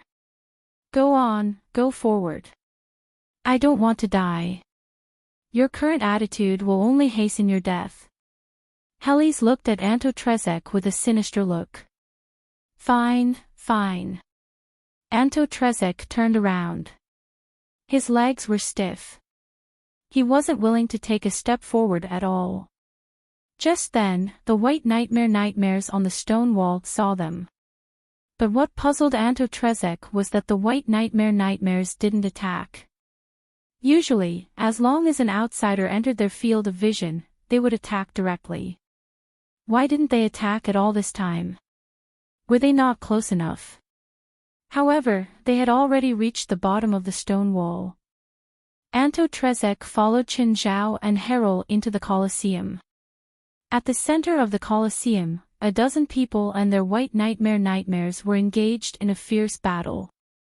Qin Zhao, Herol, and Anto Trezek's arrival didn't attract anyone's attention. Even though Anto Trezek looked like a pure monster. In the surroundings of the Colosseum, there were still many people watching the fierce battle in the middle. Their attention was focused on this bloody battle. Of course, even without the battle, Anto Trezek wasn't that eye-catching. Because many people's White Nightmares were even more twisted than Anto Trezek's. So, even if someone saw Anto Trezek, they would at most think he was Qin Zhao or Herol's White Nightmares. Just then, Qin Zhao felt a gaze land on him. Qin Zhao turned his head and looked in the direction of the gaze. When Morocco Piccolo saw Qin Zhao, his expression changed. Then, when he saw Anto Trezek beside Qin Zhao, his expression changed again. Why was Anto Trezek here? Did they know each other? Oh, Anto Trezek had been taught a lesson by Qin Zhao before. So, they definitely knew each other. Qin Zhao walked toward Morocco Piccolo. Not only did he see Morocco Piccolo, but he also saw Toddy Belster beside him. As for Daniel, Qin Zhao completely ignored him. Why are you here? Morocco Piccolo asked in a low voice. To save you, of course. After all, I sent you into danger. How can I ignore you? Qin Zhao's expression was filled with fake concern. Morocco Piccolo's veins bulged. He thought, you also know that it's dangerous here.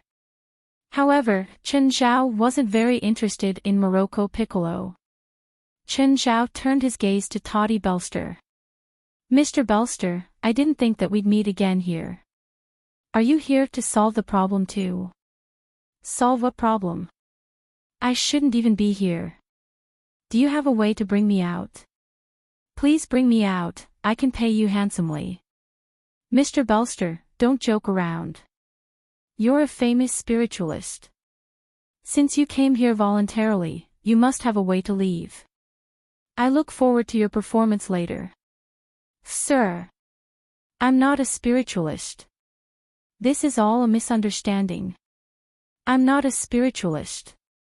Toddy was about to cry. Ha. The ring you're wearing is the same as mine.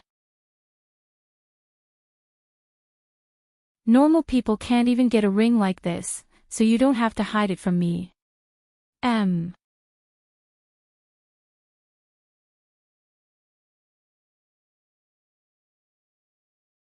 Chapter 2131.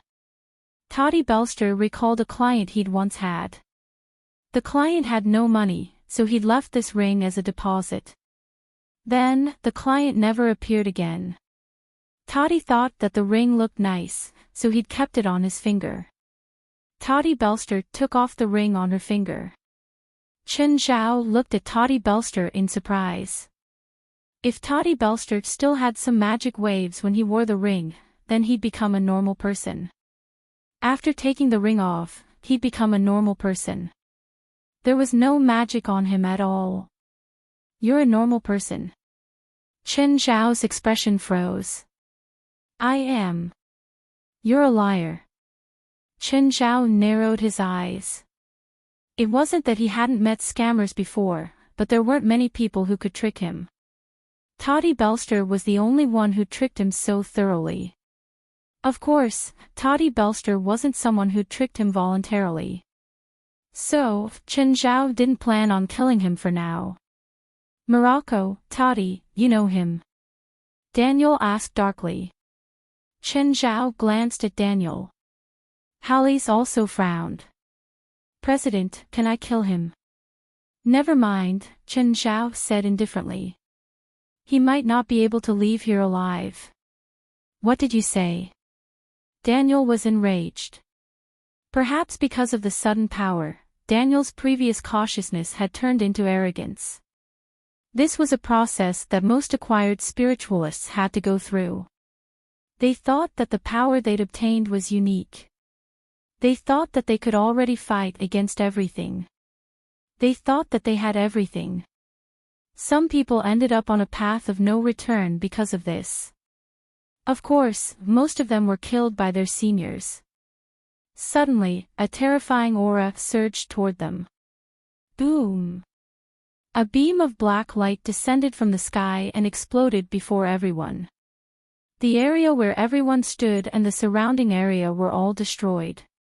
Toddy Belster, Morocco Bick, and Daniel were all frightened. The part of the stands they were at was almost completely destroyed.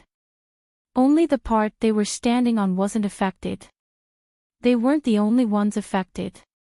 A quarter of the stands in the Colosseum had been obliterated by the impact.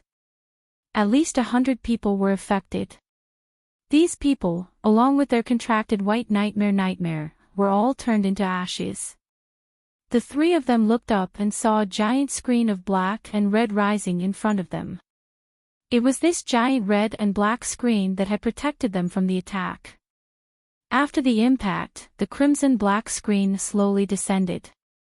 Juravan Melson was floating in the air in front of them. His body exuded a terrifying dark aura, and countless dark tentacles were waving around him. Juravan Melson looked very angry. He was like an erupting volcano, and his eyes were about to burst into flames. What did you do to Ronald Johnson? Where is he now? Jurawan Melson saw Ronald Johnson's body, but his soul was nowhere to be seen. Ronald Johnson. A crystal ball the size of an egg appeared in Hari's hand. There seemed to be a face on the inside of the crystal ball. Ronald Johnson's soul was sealed inside the crystal ball. Are you talking about this guy? How dare you offend Ronald Jorgensen? You deserve 1,000 deaths. You can't wait to convict us. Hari's lips curled into a smile. At the same time, the crystal ball in her hand was invaded by Hari's magic. Ronald Johnson's soul was in even more pain after being sealed in the crystal ball. Juravan Melson was even more furious. The dark tentacles around him merged into one and smashed down on everyone's heads. Boom! This time, the dark tentacles did not land. They were blocked by Chen Zhao's dark magma in the air. However, the shockwaves created in midair still made the people in the arena feel dizzy and lightheaded. Hari's, on the other hand, seemed to be completely fine. She grabbed the crystal ball. Under the infusion of her magic filled with death aura, the crystal ball started to crack. Ronald Johnson's soul also cracked together with the crystal ball. You'd better hurry up. Otherwise, your friend's soul will soon be crushed by me. Juravan Melson was completely enraged. He released 4 fallen souls. These 4 fallen souls were born not long ago after he had invaded and assimilated them. These 4 souls had originally controlled the power of holy light. After their souls were corrupted, the souls born were 100 times more ferocious than normal evil spirits. However, they were up against the worst duo of all. Hari's was a spiritualist who had mastered necromancy. Her most outstanding ability was how to torture souls. In fact, every necromancer seemed to have a special liking for torture. Helis was also a necromancer, and one of the most outstanding necromancers. Hari's raised her arm and grabbed the air. A dozen chains shot out from the void and bound the 4 fallen souls. The chains were all burning with blue flames. After binding the 4 fallen souls, they all howled in pain as they were burned by the blue flames. Their past consciousness had been erased. Only their instincts were left. So they still knew pain. But as their souls were burned by the blue flames, their cries became weaker and weaker. Soon, the black on their bodies faded too.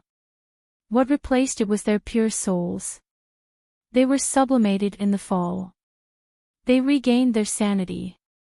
Just as the holy could fall, the fallen could also be purified if they agreed. After regaining their consciousness, the four holy souls looked at both sides and instantly understood the situation. Of course, they had an unforgettable hatred for Jura van Melsen. After regaining their sanity, they also regained their memories. Demons, it's time for you to be judged.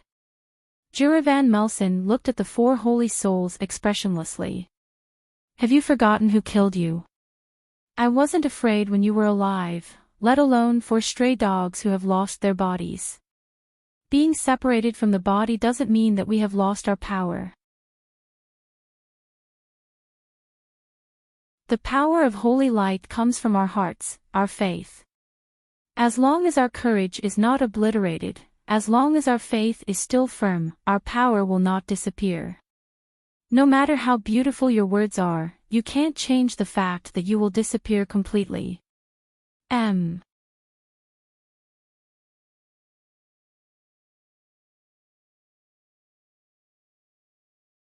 Chapter 2132. Jura van Melsen was furious. Ronald Johnson had been his good friend for many years. In the past few decades, they'd all become different. But they still had their own consciousness. They supported and helped each other. They were also working hard for each other. They worked together to complete that great plan. But now, someone had stripped off his soul and tortured Ronald Johnson in front of him. To him, this was the biggest provocation. It was indeed too strenuous for the four holy souls to face the enraged Jura van Melsen. It was just as Jura van Melsen had said. When they were alive, they were no longer Jura van Melsen's match. Not to mention after they died. The so-called holy light magic was actually a method to refine magic power. In essence, it was no different from other types of magic power. It would only be different when it was used. Therefore, with the support of the body, the power could be maximized. If it was just a spirit-releasing magic, the power would be greatly reduced. As soon as they met face to face, the four holy souls were shaken by Jura van Melsen's terrifying dark power. The four souls were like small boats swaying in the raging waves. It was as if they would be smashed into pieces if a wave hit them. We can't continue like this. Looks like we need to use that spell. The four souls communicated for a while. Determination appeared in their eyes. It was a very old skill. Fusion. The four souls fused into a Holy Spirit. The Holy Spirit's body emitted billions of rays of light. It was as dazzling as the sun. The light on the Holy Spirit could even match Jura van Melsen's dark power. Impressive. I didn't expect them to have such a powerful move. If they had used it earlier, they wouldn't be like this. Her eyes looked up at the Holy Spirit in the sky. Do you think they can use it casually? It's no different from suicide. Chen Zhao could roughly see the characteristics of this fusion. This was the suppression of a high-level expert against a low-level expert in terms of consciousness. When a university professor saw a primary school student taking a test, the professor would probably be able to see through most of the student's problem-solving techniques. Is the price of this move so high? Get rid of the excess parts of your soul and fuse them with the purest parts. To put it bluntly, it's a process of purification. It looks like they're combining to become more perfect, but in reality, they're just hurting themselves. In that case, it doesn't seem too bad for the four of them to fuse into a more perfect spirit body. If you put a few blocks together, it might look perfect, but in fact, it's just a so-so. One touch and it will fall apart. Just as Chen Zhao had said, after the four pure souls combined into one Holy Spirit, the Holy Spirit would be destroyed. It looked like it was more than 10 times stronger than before. He could faintly fight against Jura van Melsen. But in just a few moves, Jura Van Melsen destroyed the Holy Spirit. This time, there was really nothing left. It's your turn now. Jura Van Melsen turned to Qin Zhao and Helis. With a point of her finger, the body left behind by Ronald Jorgensen slowly flew up. This fleshly puppet wasn't that powerful, but it could borrow the power of the negative emotions here. Seeing that Helis was actually controlling the fleshly puppet, Jura Van Melsen was even more furious. Stop your blasphemy, or I'll let you taste eternal torture. Blasphemy? Helis sneered. The fleshly puppet she controlled suddenly reached out and pried open its chest. Now that's blasphemy. I'm going to kill you. Jura Van Melsen's fury exploded. He absorbed the black clouds in the sky like crazy. Helis didn't care. She was also controlling the fleshly puppet to absorb the negative emotional power here. Since it wasn't her own body, Helis didn't care if it would overload. Of course, she wasn't using the fleshly puppet herself, so she was definitely not as familiar as Jura Van Melsen. Helis controlled the fleshly puppet and kept fighting with Jura Van Melsen. The two went back and forth in the air, fighting fiercely. But it was obvious that Jura Van Melsen was stronger. But the fleshly puppet could continuously absorb the negative emotional power and repair its own damage. Therefore, Jura Van Melsen couldn't destroy the fleshly puppet in a short time. His only way was to go around the fleshly puppet and attack Helis directly. That was the only way to end the battle. Qin Zhao and Helis found a place to sit.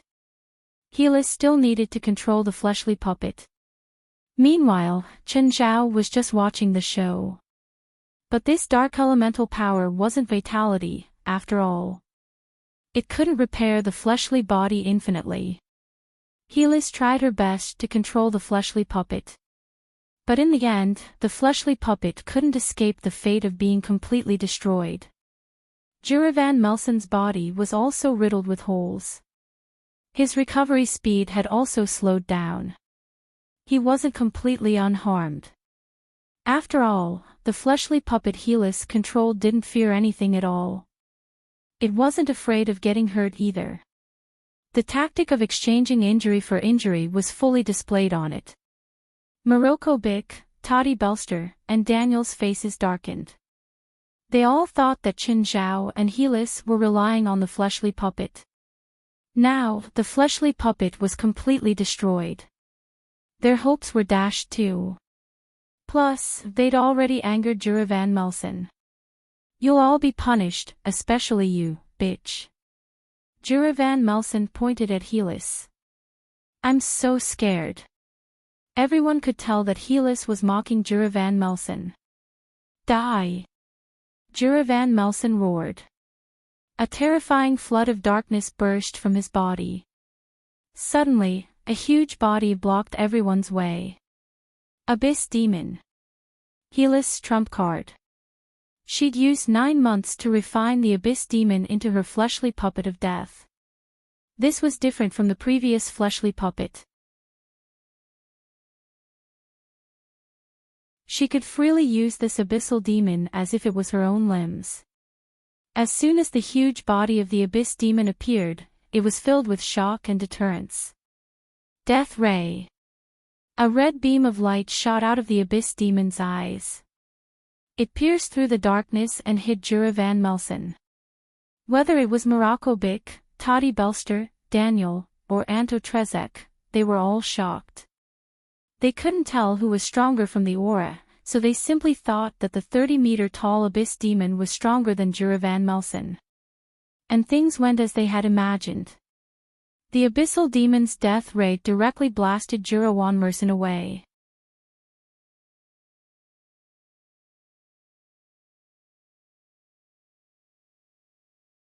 Chapter 2133.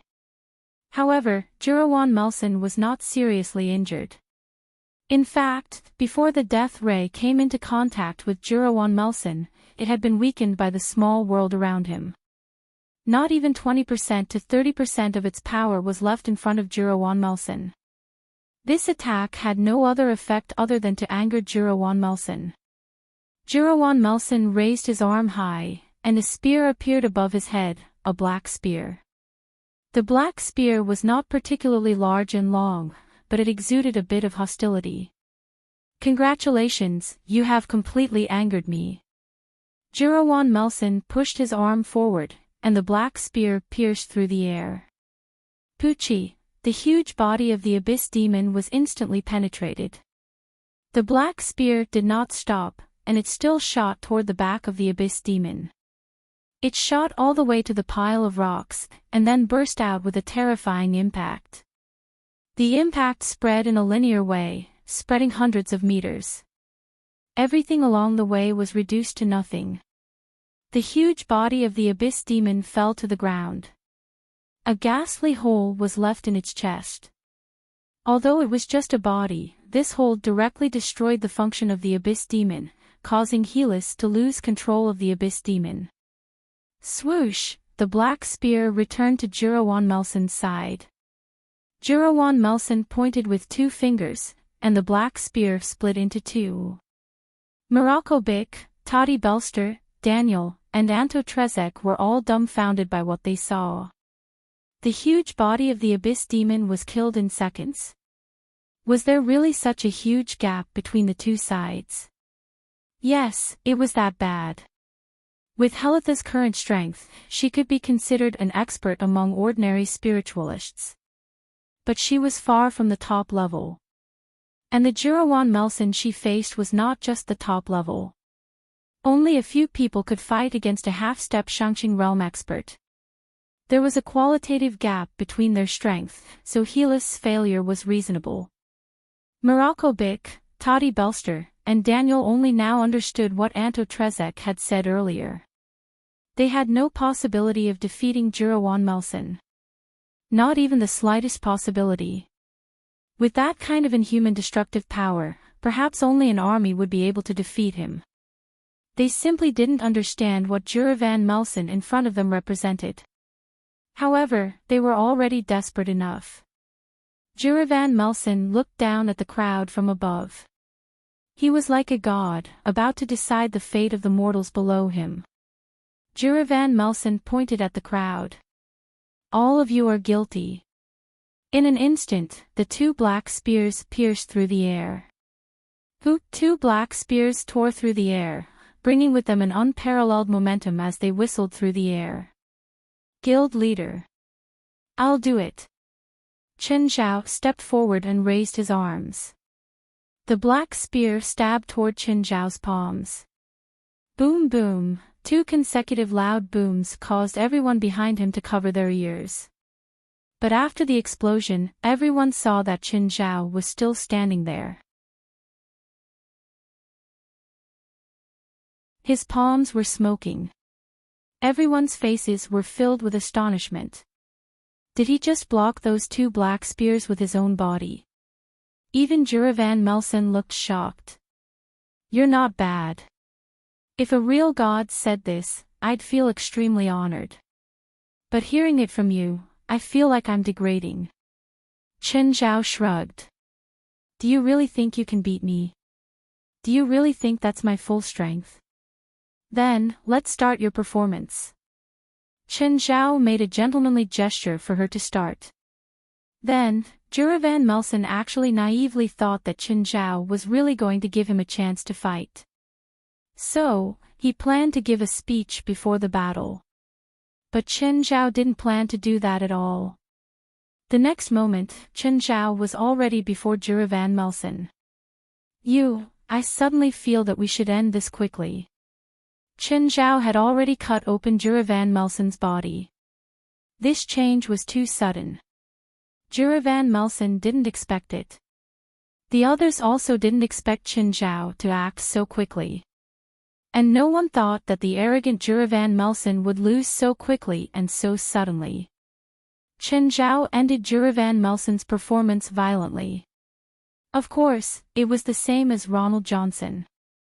Jurawan Melson's body wasn't his original body either. Jurawan Melson's soul flew out of the incomplete body. Of course, he also couldn't escape Chen Zhao's palm. Chen Zhao grabbed Juravan Melson's soul. Sorry, your performance is over. Do you think you've won? Juravan Melson's face was hideous and his eyes were filled with resentment. Just then, Chen Zhao sensed that someone else was approaching. It was a powerful individual, about the same strength as Juravan Melson. No, not 1. 2, 3, 4, gradually, more and more auras approached. In the end, Chen Zhao couldn't even count them. They're here. Juravan Melson looked at Chen Zhao. You're dead. I don't feel that they're particularly powerful.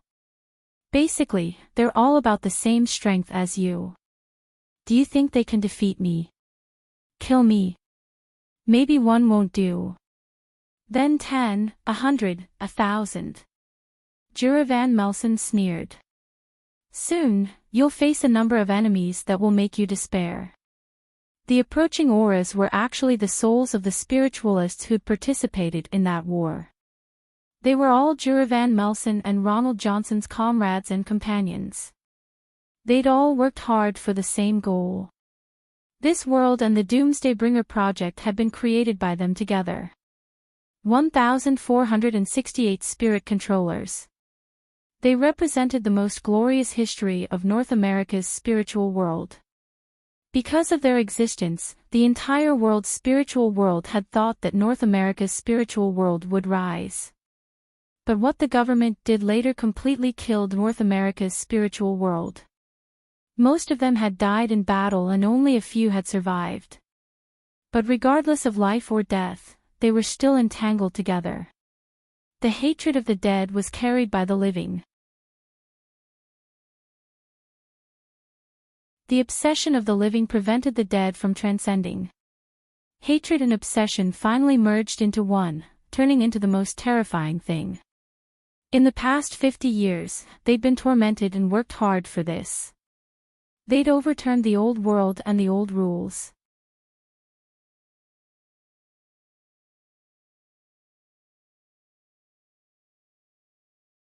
Chapter 2134. 1 half-step to Shangqing State and 1,000 half-step to Shangqing State were 2 completely different concepts. Even Chen felt the pressure from the overwhelming pressure. At this time, everyone, including Harris, felt a chill. There were too many of them. There were simply too many enemies.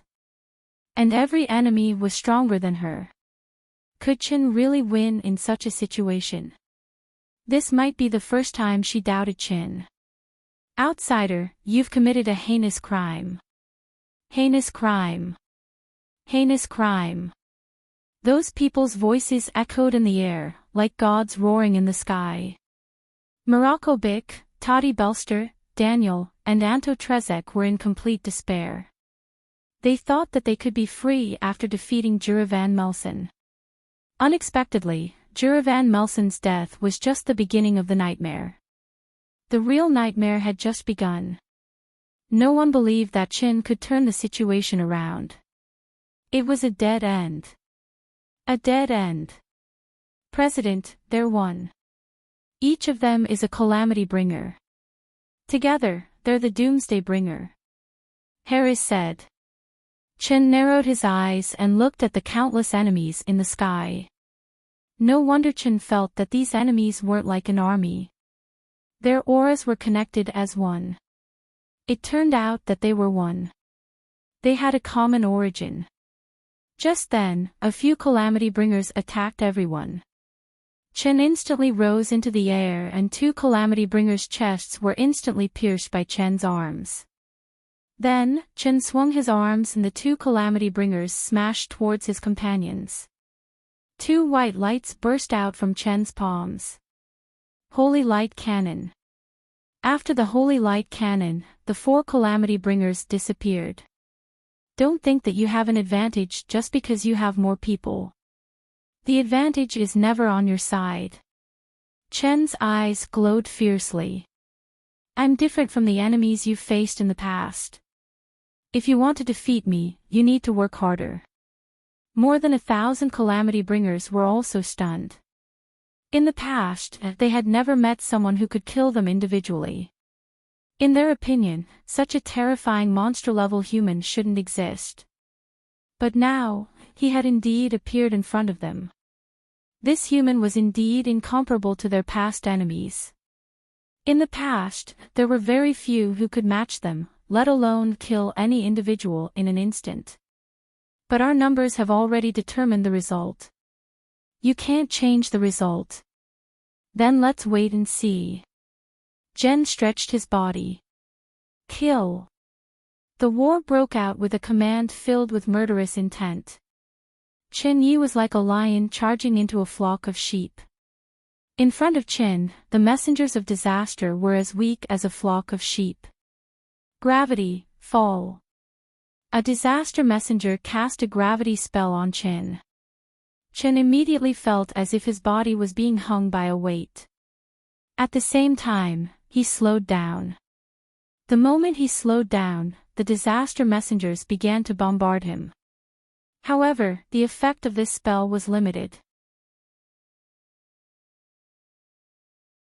After all, Chen Ku was resistant to most magic. Even if it could penetrate Chen's resistance, only 10 to 20% of its power would be left. So many spells bombarded Chen's body. The effect it could have was also very small. Dark assimilation. Chen's combat power soared. The gravity spell on Chen also disintegrated in an instant. Chen Zhao charged into the enemy formation again. Death traction. Dozens of emissaries of disaster used death traction at the same time. A magic chain extended from their hands and wrapped around Chen. However, the next moment, Chen pulled hard with his arms. Not only did the dozens of disaster messengers fail to control Chen. Instead, they were pulled back by Chen. Chen smashed the dozens of disaster messengers onto the ground. Another holy light cannon descended from the sky. The dozens of disaster messengers were vaporized at the same time. Both sides widened their eyes and stared at Chen in shock. They didn't expect Qin Zhao to be able to explode with such terrifying combat power in such a desperate situation. Black Dragon's Flame. More than 100 disaster messengers worked together. A terrifying figure appeared before Qin.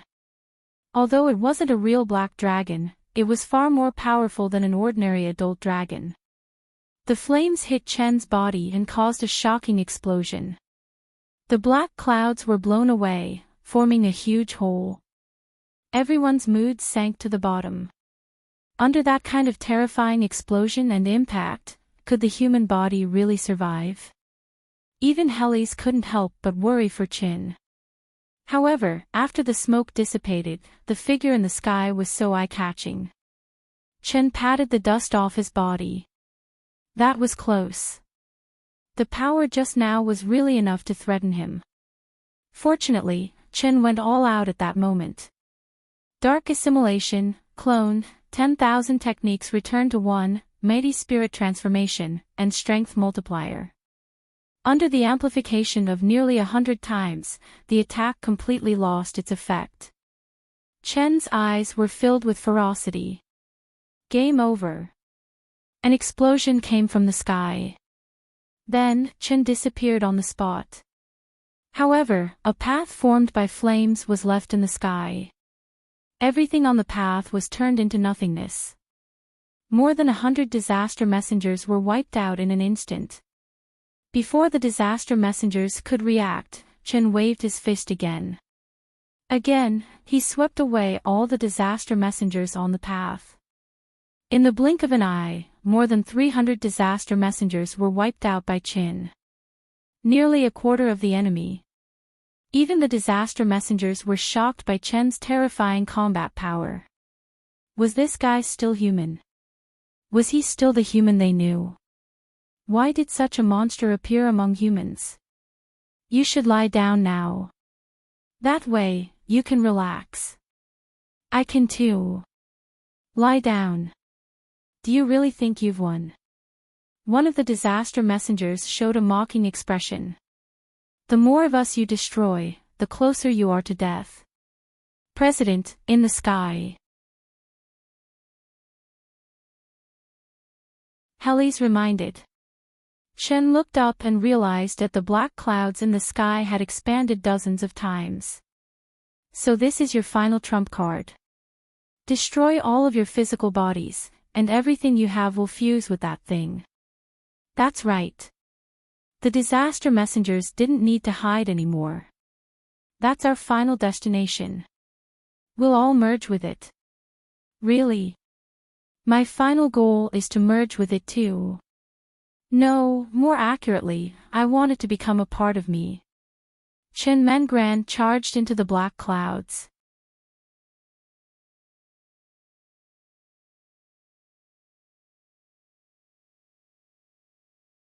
Chapter 2135. All this time, Chen Zhao's dark lava had been a support skill. It wasn't that dark lava had no attack power. In fact, dark magma's attack power was quite good. But in a high-level battle, dark lava's only effect was to assimilate Chen Zhao's darkness. As Chen Zhao's power increased, dark assimilation's combat power was less than 2 times. If this trend continued, dark magma and dark assimilation would eventually be eliminated, just like Imperial Thousand Swords. But now, a chance was right before him. The dark and depraved power before him was the best food for dark lava. Chen Zhao charged into the black cloud and was immediately surrounded by the negative power. The negative emotions attacked Chen Zhao's mind wildly. But Chen Zhao's self-consciousness was extremely firm. It was a willpower that had been tempered. Then he devoured the soul fragment of his enemy, the black dragon, to make up for the shortcomings of his own soul. So, Chen Zhao's soul was far more perfect than a normal person's. This was also the change that the soul key had given Chen Zhao. No, it wasn't change. More accurately, it was evolution. Even the Demon King probably couldn't shake Chen Zhao's self-consciousness. The negative emotions were huge, but they weren't really strong. They were formed by endless hatred, resentment, anger, and fear. Every single one of them wasn't that powerful. So, they were at most huge, but not strong. Get out. Suddenly, Chen Zhao felt a terrifying power. It shook him out of the black cloud. Since it couldn't assimilate Chen Zhao and Chen Zhao wanted to assimilate it, it obviously didn't want Chen Zhao to stay in its main body. Chen Zhao was blasted to the ground. The ground was also smashed into pieces. It really is huge. Chen Zhao licked his lips. When he looked at the black cloud, his eyes were filled with desire. The dark cloud turned into a giant once again. This time, the giant was more solid than the first time, as if it had a physical body. Come, all of you. The giant sucked in mouthfuls of air. The messengers of disaster didn't resist at all. They allowed the giant to suck them in. Gradually, the sky-reaching giant became thicker and more imposing. In the eyes of others, it was a god of darkness. Morocco Bic, Toddy Belster, Daniel and Anto Trezek were almost on their knees. Chen Zhao stood up from the pit and patted the dust off his body. He raised his head to look at the towering giant. The giant raised his arms high as if he was casting a spell. Then, black pillars of light rose in the distance. Those black pillars of light were the passageways set up by the emissaries of disaster. Almost all the prisons in the United States had been set up by them. With the activation of the sky-reaching giant, the passageways were directly opened. Millions of criminals, all of their negative emotions crazily poured into this world. Chen Zhao didn't dare to be careless. He took out his black trident. The giant in front of him was definitely qualified to make him go all out. The giant suddenly threw a punch at Chen Zhao. Chen Zhao leaped up and dodged the punch. In an instant, the ground was torn apart, and everything within a radius of 1,000 meters was completely destroyed. Everyone was dumbfounded by what they saw. This war had already surpassed their imagination and understanding. It had subverted their worldview. Holding the black trident, Chen Zhao also slashed viciously. He chopped off the giant's arm. After cutting off the giant's arm, the dark lava on Chen Zhao's body immediately wrapped around the arm. The giant flew back a few steps. As long as the passageway still existed, he had endless power. But he'd been injured by the black trident, so his arm didn't recover immediately. The black trident had been modified by Old Turtle. It was embedded with Old Turtle's inner core, an immortalized one at that. It wouldn't be an exaggeration to say that it was a god-killing weapon. In fact, it was a god-killing weapon. So, killing a few small monsters was naturally not a problem. When the giant looked at Chen Zhao and the black trident in his hand, fear appeared in its eyes. Clearly, he'd understood after one move. The black trident in Chen Zhao's hand could really kill him. Holding the black trident upside down, Chen Zhao yanked it upward. Strengthened by the black trident, the terrifying power turned into an arc of light that flashed through the air. Rip! The arc directly chopped off the entire arm of the sky-raising giant. Chen Zhao used the same trick again. Dark lava wrapped around the arm that had fallen off again. But while the dark lava covered the giant's arm, it wasn't easy to digest and assimilate. Seeing that Chen Zhao had stopped, the giant immediately counterattacked.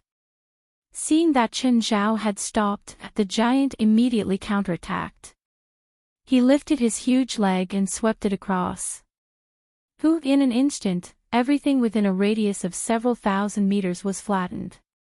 The people 10,000 meters away were barely able to withstand the impact of the gale by relying on Helitha's bone wall. But after the gale, the bone wall also disintegrated. On the other hand, Chen Zhao, who was within the range of the giant's attack, felt thousands of times stronger. Still in the air, Chen Zhao was kicked away again. Chen Zhao left a shocking ditch in the path he flew out. The battle between the two sides had reached the point where it could destroy the heavens and the earth. Both sides went all out. Finally, the giant's arm was digested. Chen Zhao regained his energy. Once again, Chen Zhao counterattacked. This time, it was even fiercer. Chen Zhao swept the black trident toward the giant's neck. The giant's head flew into the air and was caught by Chen Zhao. Just like before, he assimilated and devoured it. But the giant didn't fall. He was in human form, but he wasn't human, nor was he a living creature.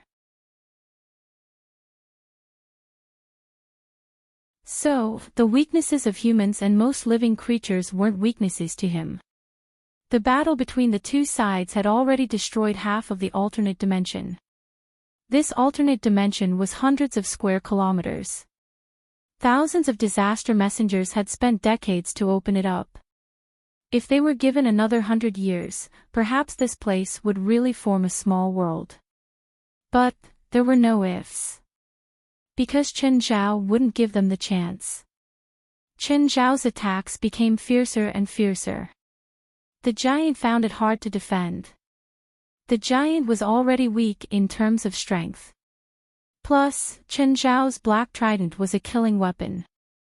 As Chen Zhao kept devouring the giant's body parts, he became more and more powerful.